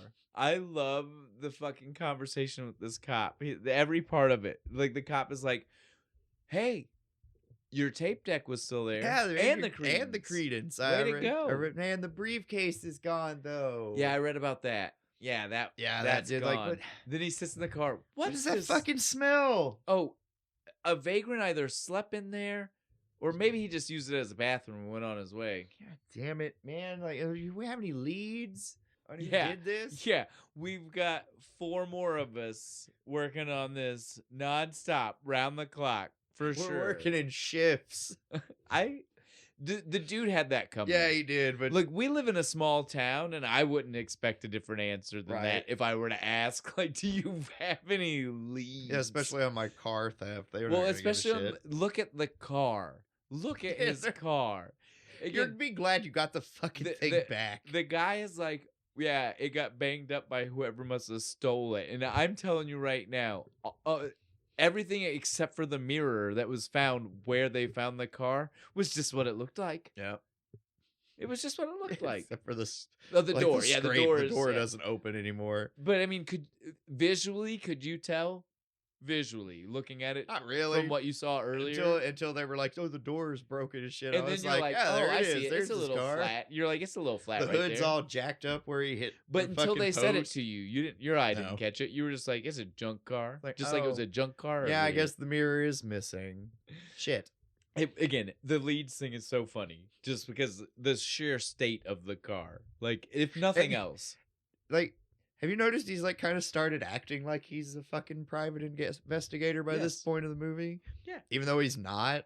Well, because again, it's that whole noir feel. Yeah. It's because he's starting to fucking believe it. Yeah. He starts referring to everything as the case. Well, it is. This is another time Walter showing how calm he can be when at the beginning of the conversation, right? Like, yeah, they're at the bowling alley. The dude's talking to him, and he's like, "Yeah, there were Nazis, and they're gonna cut off my Johnson, man. We got to." And at first, Walter is, again, like you said, like super problem with like dealing with these adjustments. He's like, "It's okay, dude. No one's gonna cut off your Johnson. Cut off your Johnson. Who's cutting off your Johnson? Involved. They were Nazis? Shut the fuck up, Donnie. No, Donnie, they weren't Nazis. They were nihilists. They kept saying they didn't care about anything. Whoa. Nihilists. Say what you want about the tenets of National Socialism, dude, but at least it's an ethos. What the nihilist? Fuck. Look, Walter, I'm sorry, but I'm going to have to disagree with you on this one. We don't promote Nazis. Nope. Even if you want to try to fancy it up and say National Socialists, we don't promote Nazis. Yeah, that's bad. Sorry, Walter. Nihilism, fine. You can not give a shit. I don't care. But Nazis are bad. Yeah, I don't care if you have an ethos. Nazis are bad. Right? Okay. I think that's all we need to say. So you shouldn't be a Nazi. The dude is literally all over that too. Like, as soon as it comes out of his mouth, like, the dude is like, Walter, no, Walter. We don't say that. Man. You're Jewish, Walter. Yeah, I can't say shit like that. And the fucking Donnie and Walter leave, and fucking he looks at the bartender. He's like, "Man, friends like fucking that, man." Then who shows up? Well, he hears the music. You gotta wait. The reason they leave, though, because this is my favorite. Fuck the tournament, dude. I've got more important shit going on. Fuck the tournament. Fuck the tournament. Donnie, did you hear this, man? He just said, "Fuck the tournament." All right, let's go, Donnie. This man clearly doesn't want cheering up. Let's get a lane. That is my favorite. He grabs his MGD off the fucking counter and stomps away. Just trying to help. Right? I love it, dude. It's so great. Yeah. Walter was just trying to boost his spirits. Now is our next trip with the stranger. Cowboy fucking song comes back. The same. Well, so this is what I was telling you. What an odd song to be playing. Well, so this is what I was telling you, right? So like, the dude and the stranger having things that both make them maybe the men of their particular place and time, right? Yeah. So the dude, his is Creedence, right? Yeah. That's his song. That's his music. Yeah. His music is Creedence. This guy is this song. That's why we hear it in the beginning. That's why we hear it now. Anytime he comes somewhere, it's his song. It's what plays, right? The dude has a drink. It is the White Russian. His is a sarsaparilla. He orders it now. He orders it later, and he says something about how he's had a lot of sarsaparillas. It's his drink. It's his thing. They are the same person. I want my prequel sequel. In time. But yeah, this scene sets up a lot of it. Like, it's subtle. It's not like they're ever like trying to say it. Just like, again, in conversation, he just said, "I want to say, I want sarsaparilla." We could do the prequel sequel, and then we can do a sequel where it's like the dude is doing Sam Elliott's bit, the voiceover for somebody else. We can keep this going, guys. The stranger at this point, though, also gives away that he knows more of the story than we realize, because he actually stops everything to tell the dude, "Man, big fan. Can you clean up the language? Yeah, I like your style, but you gotta cuss so much. Dude's just like, what the fuck are you talking about, man? But proving, though, he's been omnisciently watching story that he shouldn't have been able to see, right? Maybe watch the language there just a little bit there, dude. Then all of a sudden we get this phone call from Maud at the bowling at the bar, alley. dude. The bar at the bowling alley. First thing out of her mouth, you haven't gone to the doctor I told you to go to. She fucking was really like, she's all about this fucking doctor, dude. She's like, yeah, I mean, but like my face is better now. Well, okay, that's fine. But I need to see you immediately. Please. I'll send for you. Now. Okay, sure. Gets to the house. We got our fake John Waters.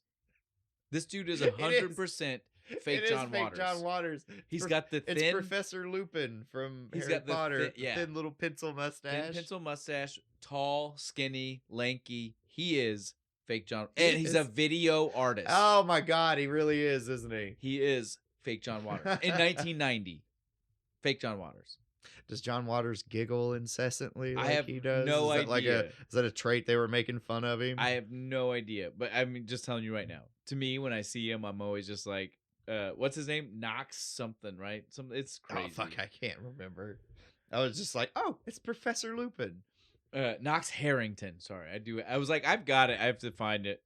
Yeah, Knox Harrington. Dude, I'm telling you right now. Fake John Waters, every time I see him, I'm just like, man, could we not get John Waters? Are you making fun of John Waters? What is happening right now? He does, though. He looks just like John Waters. Yes. The dude is very not okay with him. Right, who the fuck are you, man? The friend with the cleft asshole? That just makes dude giggle even fucking more. That's all he does in the scene is just kind of giggle. The Knox is like, you want a drink? Yeah, sure. White it's Russian. Over there. Bar's as over soon there. As he sat down. Again, he knows where the bar is. You acted like you were going to go make it for me, dick. And he makes himself his drink. Maud shows up, just fucking busting in the middle of all of it. And it's fake. It's not real. I don't care what you saw. All right. Right. She is just driving it home. Right. It's definitely fake. And he's like, no, but I'm telling you, because that dude, the one that I told you I saw on the porn guy, he came to my house. I seen him. It's for real. He wants his fucking money. He was threatening me, and that's now is when she gives us the record. She's like, no, he was part of some. Friend, for all I know, I introduced Bunny and him. Right? He's a fucking techno pop bullshit. Like Autobahn or Autobahn or whatever it is. Yes, dude, I fucking love it, dude. It was so funny. And he's just like, huh. I just want the song to be Autobahn. There's a bunch of beats, and then everyone's like, Autobahn. Autobahn. After this is when we get the silly phone call that ends this whole scene. Where they all just devolve into cackling. Well, except for the dude. The dude is just like standing there like, what the fuck is happening right now? And he makes him go to the doctor. Yeah, exactly. It's like, I don't understand. They're like, oh, it's one bitch. Ha ha ha ha. Go to the doctor. Ha ha ha ha ha ha. He still doesn't go yet, though. This is when he leaves smoking the smoke. This is my favorite one of the smoking scenes. He's when he's driving away, fucking smoking car. it, and he's like, and the Beatles behind him, and he's like, what the fuck? I better throw this out. Throws it against the window into his lap. Poured beer on his lap. Beer into his lap. Freaks out. Misses the truck. Overcorrects into the a dumpster. Fucking dumpster and just knocks the dumpster completely over, dude. I enjoy. This is a vicious looking wreck, man. I rewind this scene so many times because it's so it's like the perfect comedy of errors, dude. Like from beginning to end. Like every time you think he's fixed it, one more thing. Again, he almost hits the truck, hits the sign. He then overcorrects right. straight. Dude, I love it, dude. I can't. Fucking car bends like a fucking U almost after it hits that thing. I don't see how it drives after this. When it's all finished, though, he looks behind him. That bug's gone. Son of a bitch. The homework. The homework in the back. I love this. In the back, I feel like this is very key for the fact that we meet this kid later and he is a moron, right? I don't think this kid ever drove. No. He was in the back. He was just joyriding with his boys. Right? We know this right now. His homework got stuck in the thing. Because if you were the driver, how would your homework ever get crammed into that seat, right? Here, Johnny, take my homework and cram it into the back seat. Hide the evidence against me, please. So they can trace it back to me. But so the dude he has now a name. He clearly sees it. The plot thickens. He knows where to go next. But we have to take a little bit of an intermission. It's time for the landlord's performance art show. I love this. He's got like the little like vine suit and the shadow fucking wall, and he's doing all the poses and stuff. And the dude and Donnie are so dude, there's no reason the dude had to go. He's both just a nice guy. They are both so into it though. They're both just watching the shit out of it.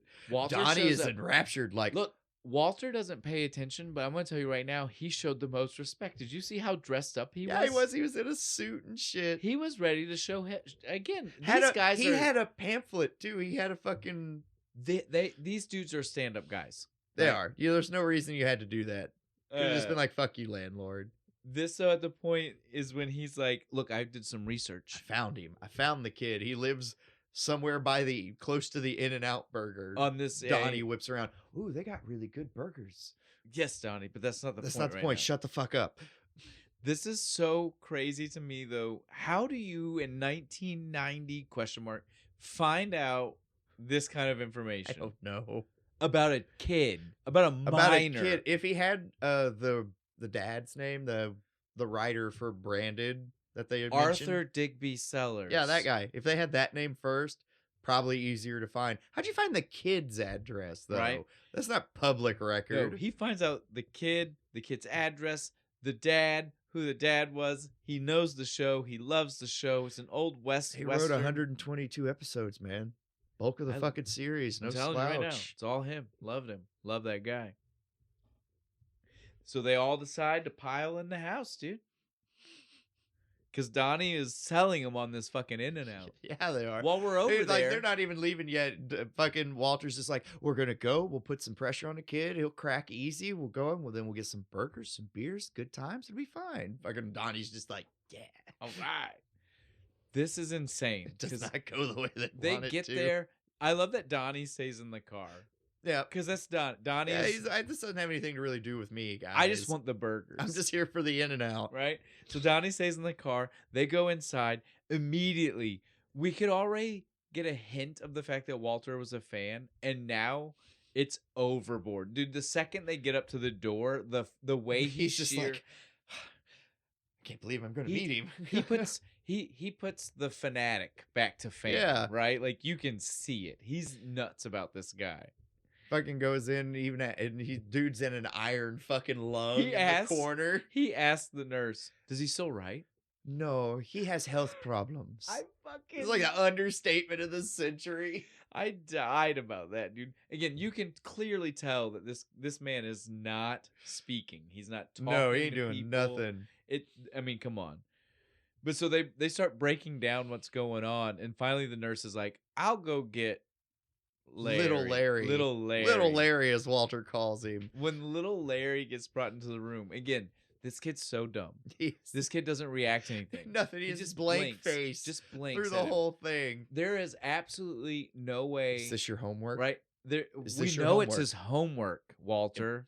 Is this your homework? Walter, we know it's his. Have you ever heard of Vietnam? You're in for a world of hurt. Is this your homework? I'm telling you right now, again, like the way you can tell there's no way this kid was the driver. Right. He's just like, no. I will give him credit for holding a fucking straight face, though.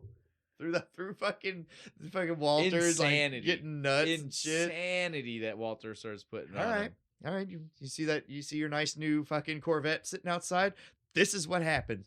This is what happens when you fuck a stranger in the ass. This is what happens when you fuck a stranger in the ass. Do you know that's one of those certain movies are famous for the way they have to get put on television. That's one of those famous lines. And for TV, the line is, "This is what happens when you meet a stranger in the Alps."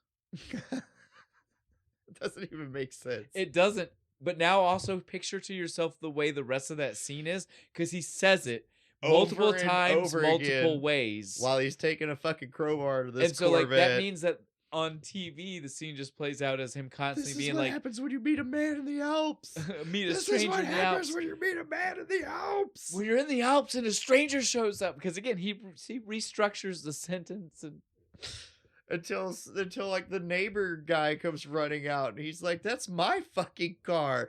Fuck you. I'm gonna kill your car." And dude's That's like, not his car. No, it's not his car. That's not his. Please don't Poor do that. Donnie has to dive out of the fucking car and just fucking roll. I've never fucking seen car. I kill your fucking car. Fastest Donnie moved in the entire movie. Oh yeah, dude, he was gone. The quickness he got out of that car to get away from that. So they go to In-N-Out Burger. They get their burgers. Donnie got his fucking burger, man. The plan wasn't successful. It was. The least we could do is have some burgers, right? Exactly. Because they're good burgers, man. This is so funny because now we get to see him back at his house trying to I don't know, to make it less so people can't break into his fucking house. He's nailing the board to the floor. But it's not protection. Like that's why I struggled to think of a good word for it because I don't even know what you call it. Like not only because it's not good, barricade? But because it's all maybe trying to.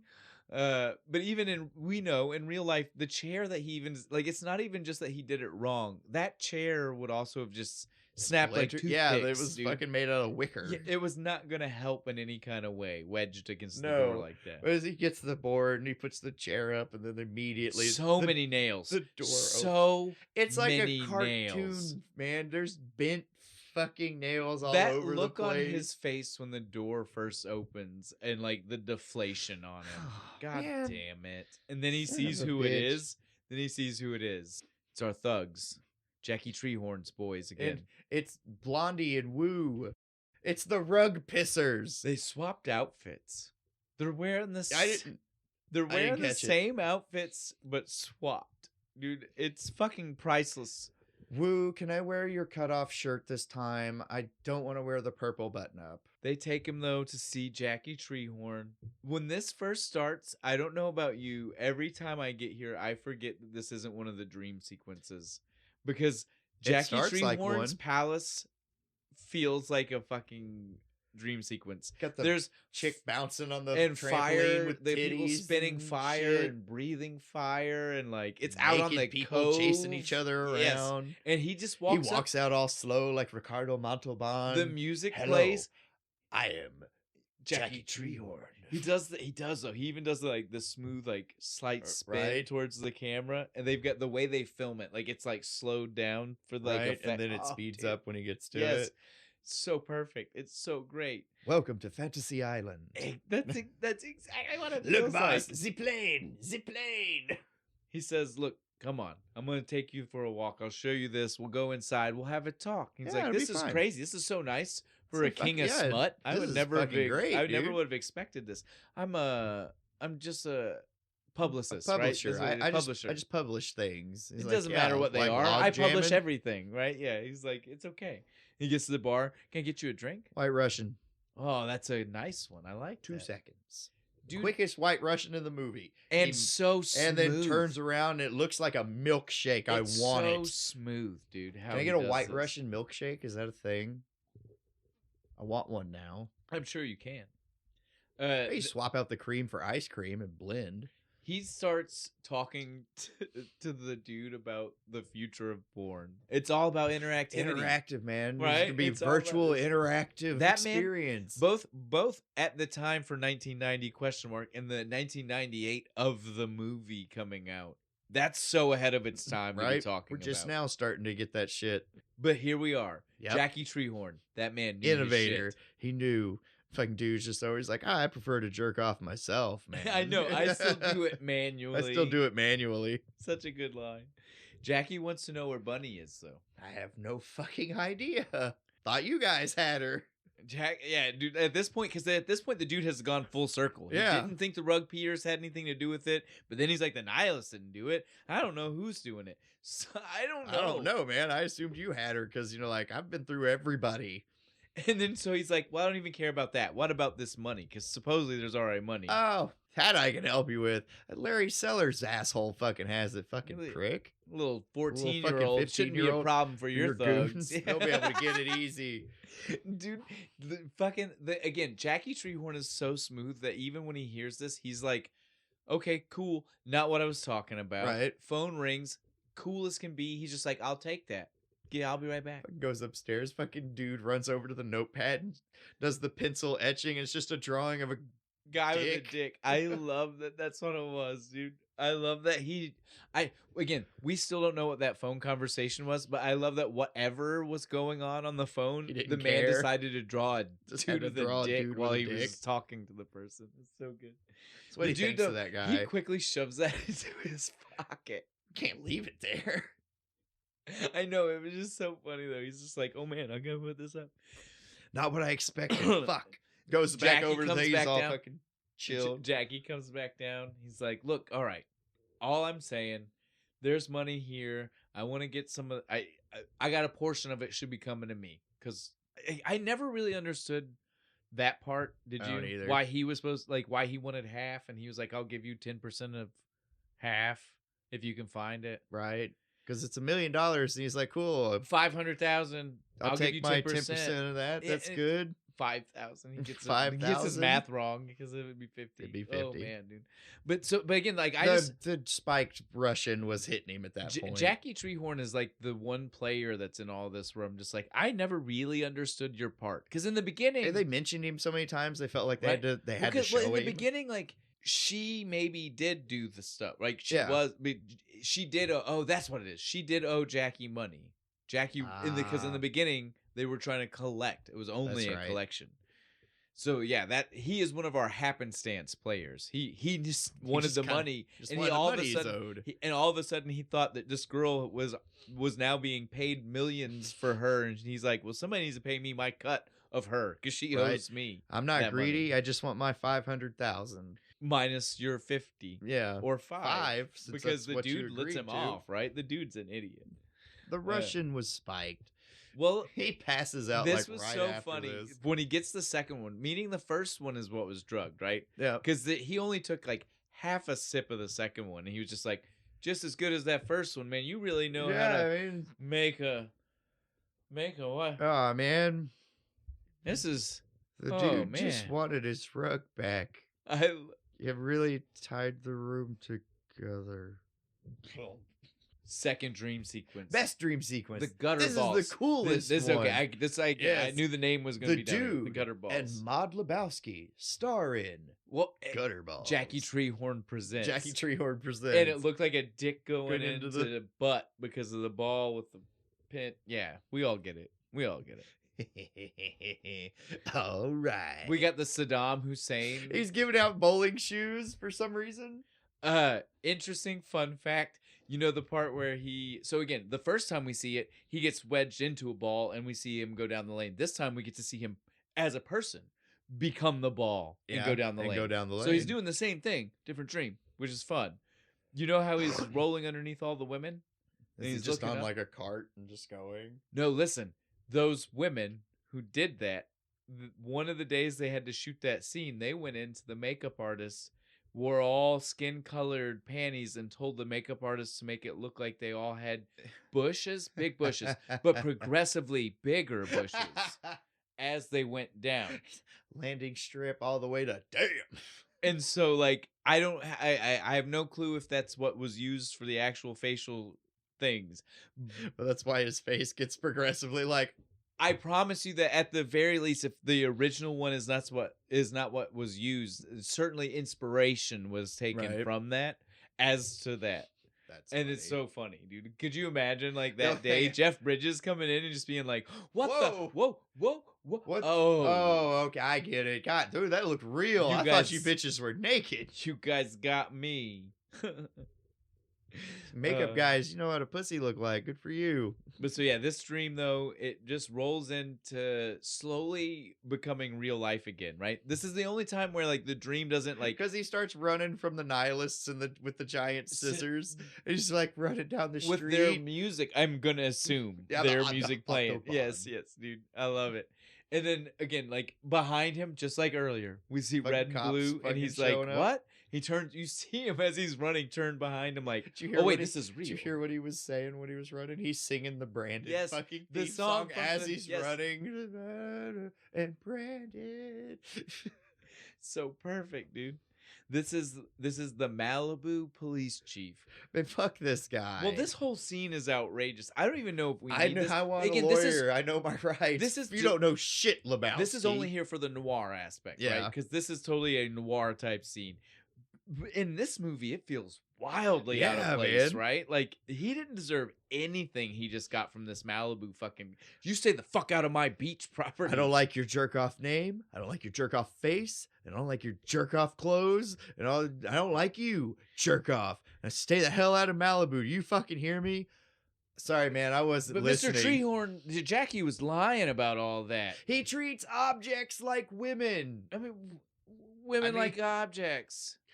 What, you know what I mean? Look, man. Listen to me. Mr. Treehorn has a high place in this community, and we're not gonna have someone like you come in here and start besmirching that, dude. Like, fuck this Malibu guy. Throws a coffee cup at the dude. Stands over top of him. Fucking fascist. Stands over top of him. Starts kicking the shit out of him.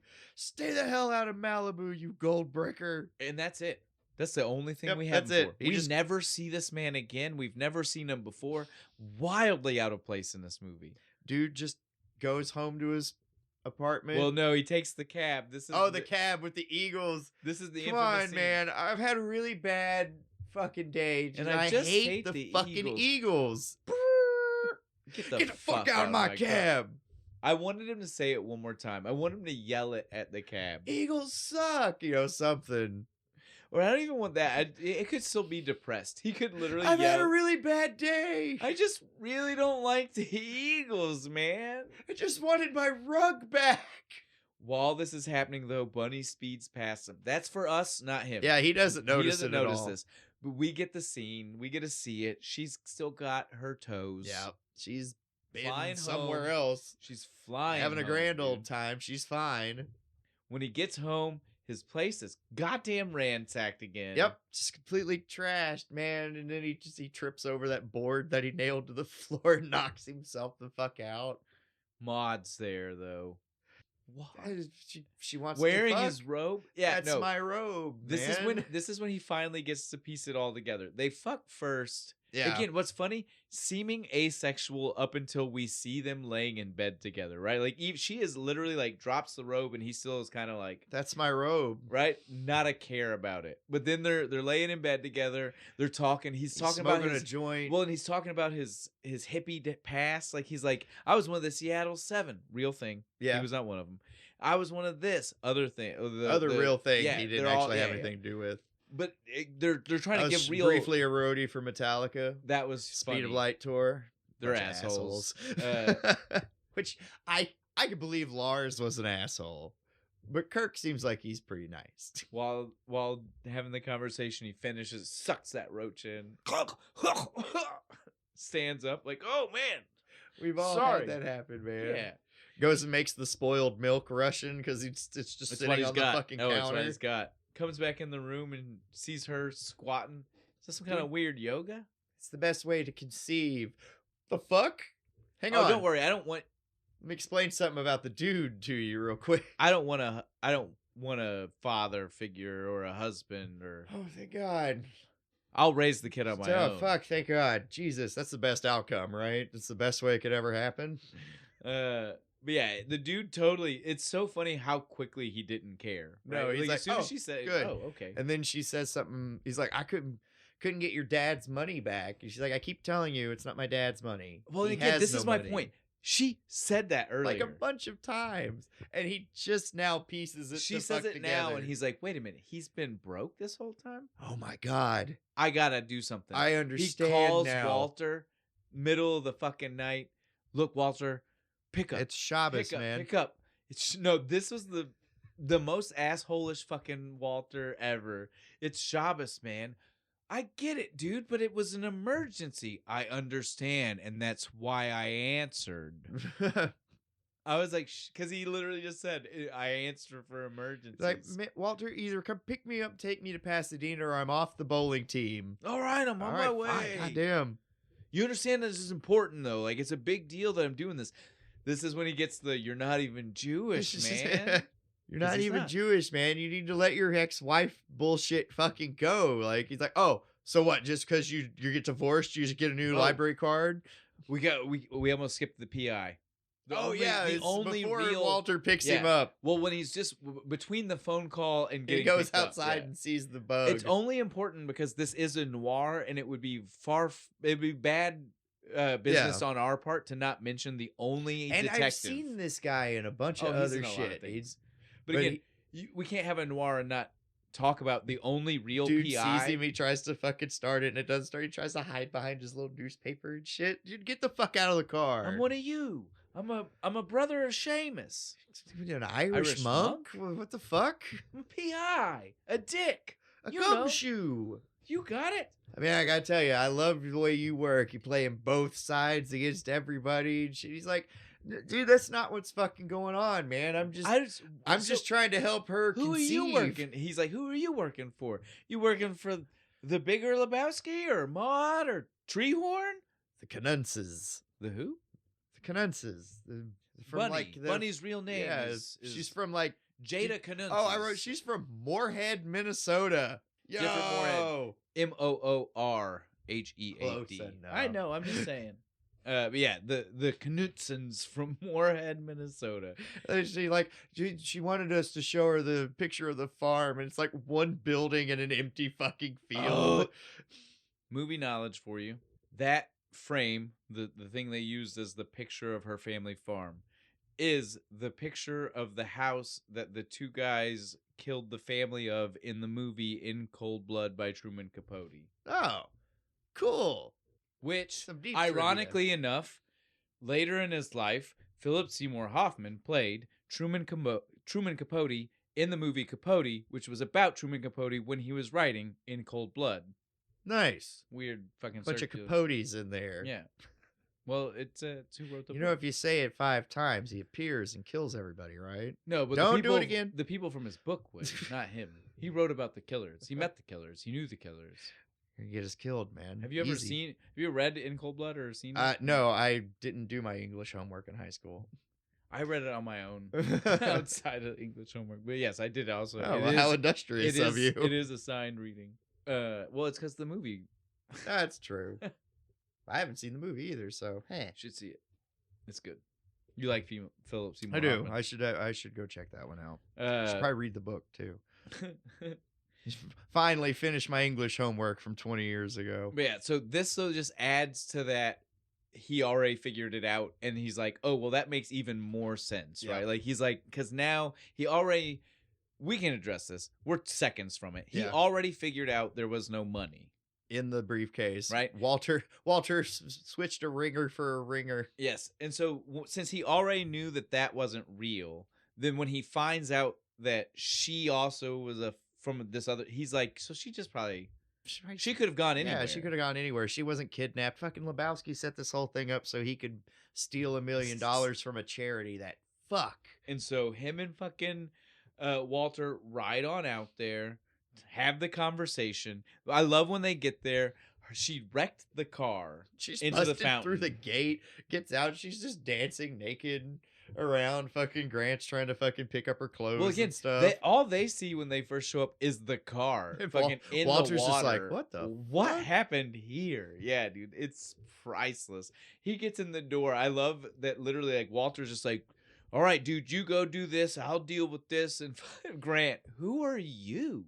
I'm a fucking veteran. That's who the fuck I am, dude. Walter, not right now, man. It's not the time. It's not the time.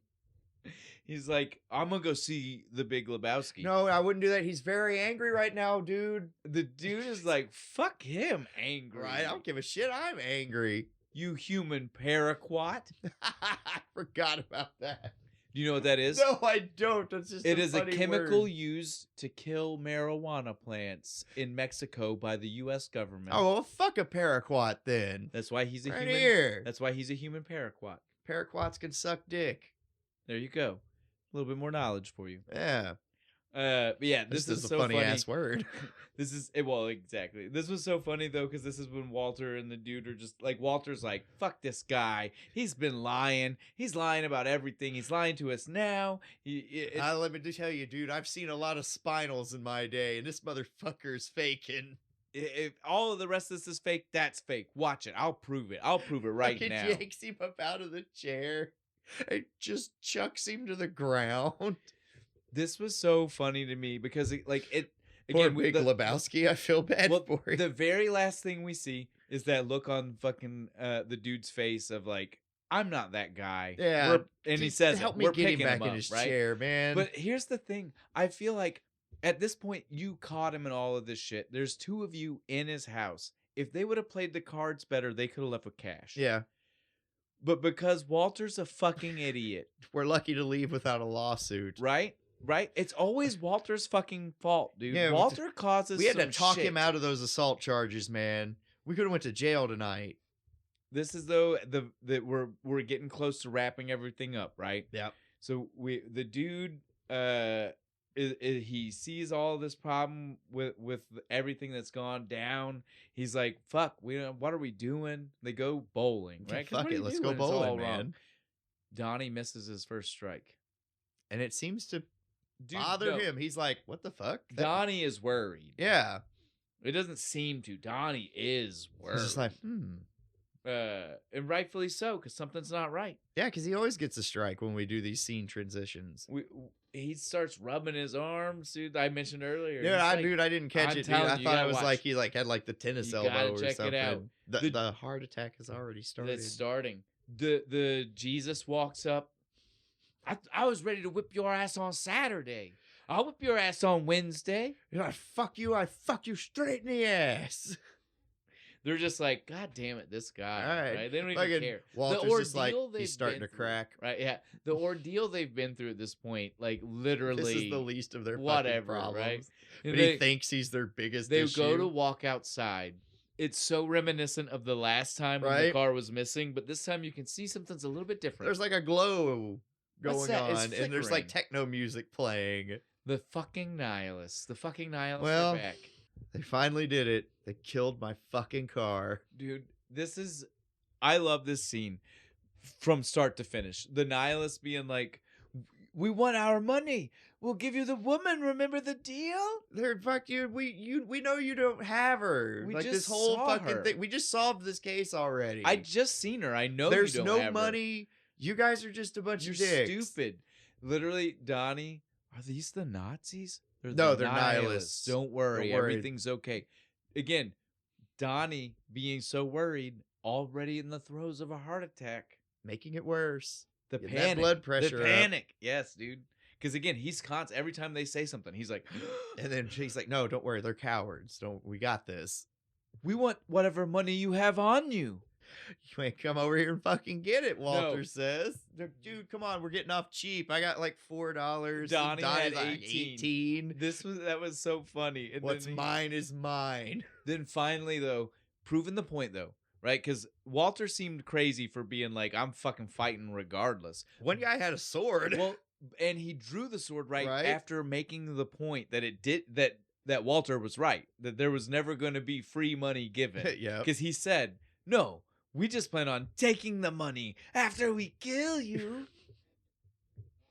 Come fucking get it. Let's see what you got, motherfucker. He pulls out this historical... It's like a saber. It's not sharpened. Did you see that? It's literally... It's museum ready. Yeah, right? He went and bought this at a pawn shop. It's made out of fucking Chinese steel. It was so funny. He pulls it out ready to fucking go.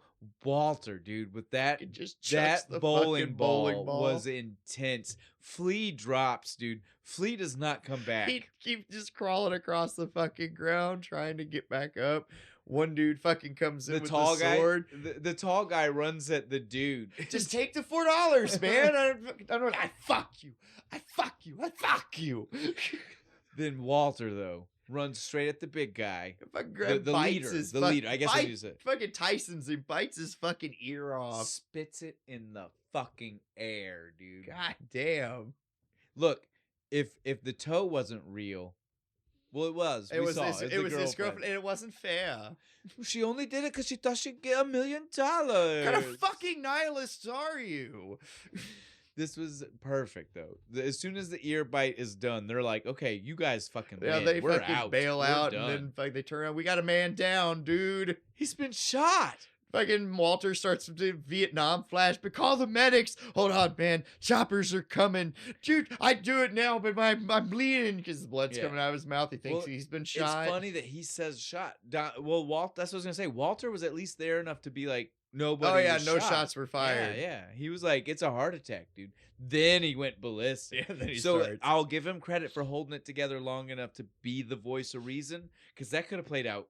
I mean, it doesn't play out good, but it could have played out way worse. At this point, we leave there to the funeral home. Poor Donnie didn't make it. I hate it's. This is my. It's still funny though. It's good. It ends fine, but I hate it. I hate that Donnie died. Donnie didn't deserve to die. No. That's all I'm getting at. And his friends are cheap bastards. They won't even pay for an now, urn in all fairness, for that him. means that Donnie didn't have any money either. Yeah, I guess. You can't be mad at his friends for being just as broke as he is. Could have scratched. They did. They scrounged enough to get a fucking can of Folgers. No, but what you're missing is there was a price tag on the incineration. Yeah, just not the urn. So that's what I'm trying to make sure. As someone who's had to unfortunately deal with this whole shit, yes, they're right. It is insane that they probably paid whatever they paid for the service and then got told, oh, you have to pay hundreds of dollars more. Yeah. Just so you can take them out of the building. Walter's about to lose his he shit. does. About to. He does. God damn it. Is there a Ralph's nearby? Goes to get a coffee can. Did you notice what was fucked up about the coffee can? I just want to ask first. Mm-mm. You didn't notice? It was Folgers, right? Yeah. What color should a Folgers lid be? Red. It was blue, meaning that they stole what? A Maxwell House. Aha! Lid. Prop guys. Fuck. It's a small thing, was but there, it bothers was there me like every a time I see it. special Folgers can with a blue lid that No. we just missed? Nope. It bothers me every time I see it. I shake my movie ruined. Worst movie ever. They then proceed. We get our speech from Walter. It starts off so nice. Walter was a good guy. He's a great friend. Donnie was a good guy. Went off. He surfed a lot and explored all the different beaches in California. But you took him, God, just like you took all those boys at Quezon, Lac Dang, Hill 356. What the fuck is this speech, Walter? Right? What the fuck, man? Good night, sweet prince. He doesn't even dump the ashes. He like shakes them out of the fucking can. He gets one tiny speck, a little bit on his and arm. he's like, and all the rest of it just blows back right into dude's face. Wipes that speck. He's upset that he can still see it. Turns around. Oh man. Oh fuck, dude. I'm sorry. And so then the dude loses it.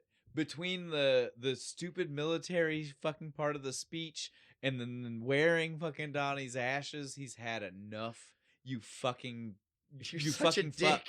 I can't believe this is what you did. Walters, this is the only time in the entire movie where he stops with his bullshit. He's just like, I'm sorry.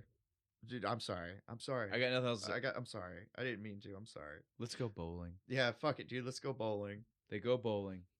They hug. They have a nice hug. Yeah, well, yeah. Because they're upset about Donnie. They just don't know how to express this emotion. We get one more, the stranger, right? Yeah. Wrapping it up. The two of them see each other. He's quoting the same thing back to the bartender that the stranger had told him earlier. Yeah. Sometimes you get eat the bar. The bar gets you. you. Hey, man. How you doing?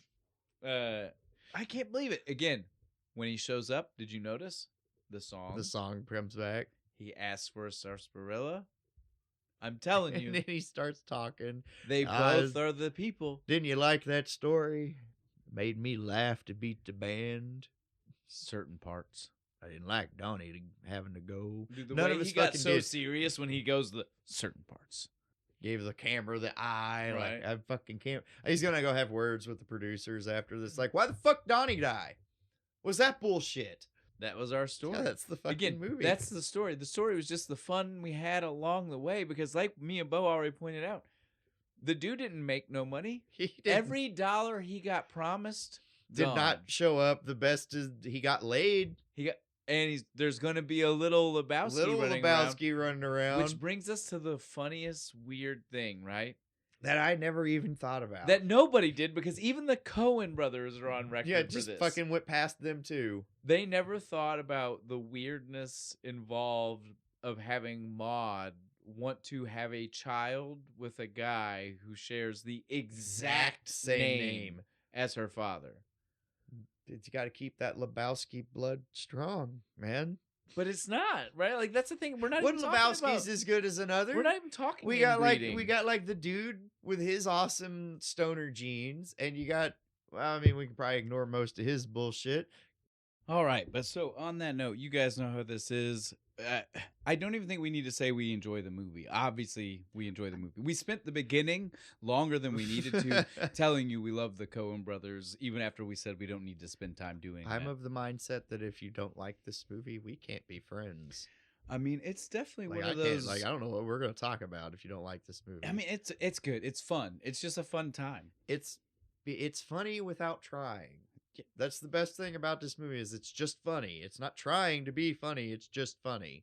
The other thing that makes this one a little different, we don't have to say anything about the drink. It's a White Russian. It's a White Russian. Well, again, it's awesome. We're not trying to sell you on it. Drink it if you want to try drink one. it. If you haven't, they come pre-mixed. You can get them. Yeah. It's okay. But next week we do need to talk about something. Next week we are going to be doing High Wire Brewing's Sweeties Malt Liquor. Now, first point we'll make. We've done a few High Wire. We like them. Yeah, they've got some stuff. fun ones. I've never good had times. a malt liquor before. I was about ready to say that was one of the other things I want to talk about because I remember when we talked about Mickey's for SLC Punk, you were like, "I've never really done malt liquor. Never really it's done not really a malt a thing liquor. I've done." So we get to do some I'm malt excited. liquor. We're gonna be doing Don't Be a Menace to South Central while drinking your juice in the hood. And if you love the Wayans brothers, then you'll love this. It's one of their early ones. It's great. It's a Wayans legacy. It's got all of them. It's got Keenan Ivory. I mean, they're all there. Of them. They're all there. It's good. It's fun. Like the first one that got him like really over. Maybe the younger brothers, the ones. Yeah, maybe them, not the others, because the they'd other two. already done. I'm gonna get you, sucker, and some of those. Those were before this. I remember that movie. Yeah, those were about that. Those were before this one. But it is definitely early. It is definitely like sometime between I'm Gonna Get You, Sucker and In Living Color ending. Yeah, it's somewhere in that era. Somewhere in that late 80s, early 90s era. Yeah. And so this is fun. It is a callback to a lot of movies that we'll definitely probably mention. We'll mention. We talk about a couple of them, I'm sure, because how can you not? Because the scenes are literally just being redone in the movie. Shot for shot sometimes. Sometimes, for sure. And if you don't understand why malt liquor works for that, well, I'm sorry. Again, we can't be friends. Because obviously it's drank in these movies. Yeah, it's drank in that movie. It's drank in that movie. It's drank in most of the movies they're making fun of. We're not trying to go by any kind of stereotypes, but it is there. It's cheap. That's why. I mean, it's why people like malt liquor. Cheaper and stronger alcohol percentage. All right, though. On that note, guys, we are officially finished with this one. Done. And as always, like, comment, subscribe, hit the buttons, bells, all the whistles. Follow our Patreon. Give us a little bit of money so we can buy more malt liquor for other things. And other than that, the dude abides. See you next time. Abides.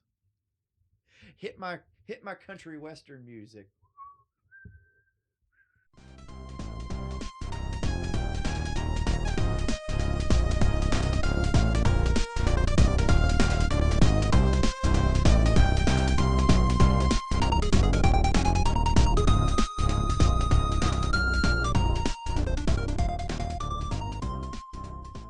We want our money.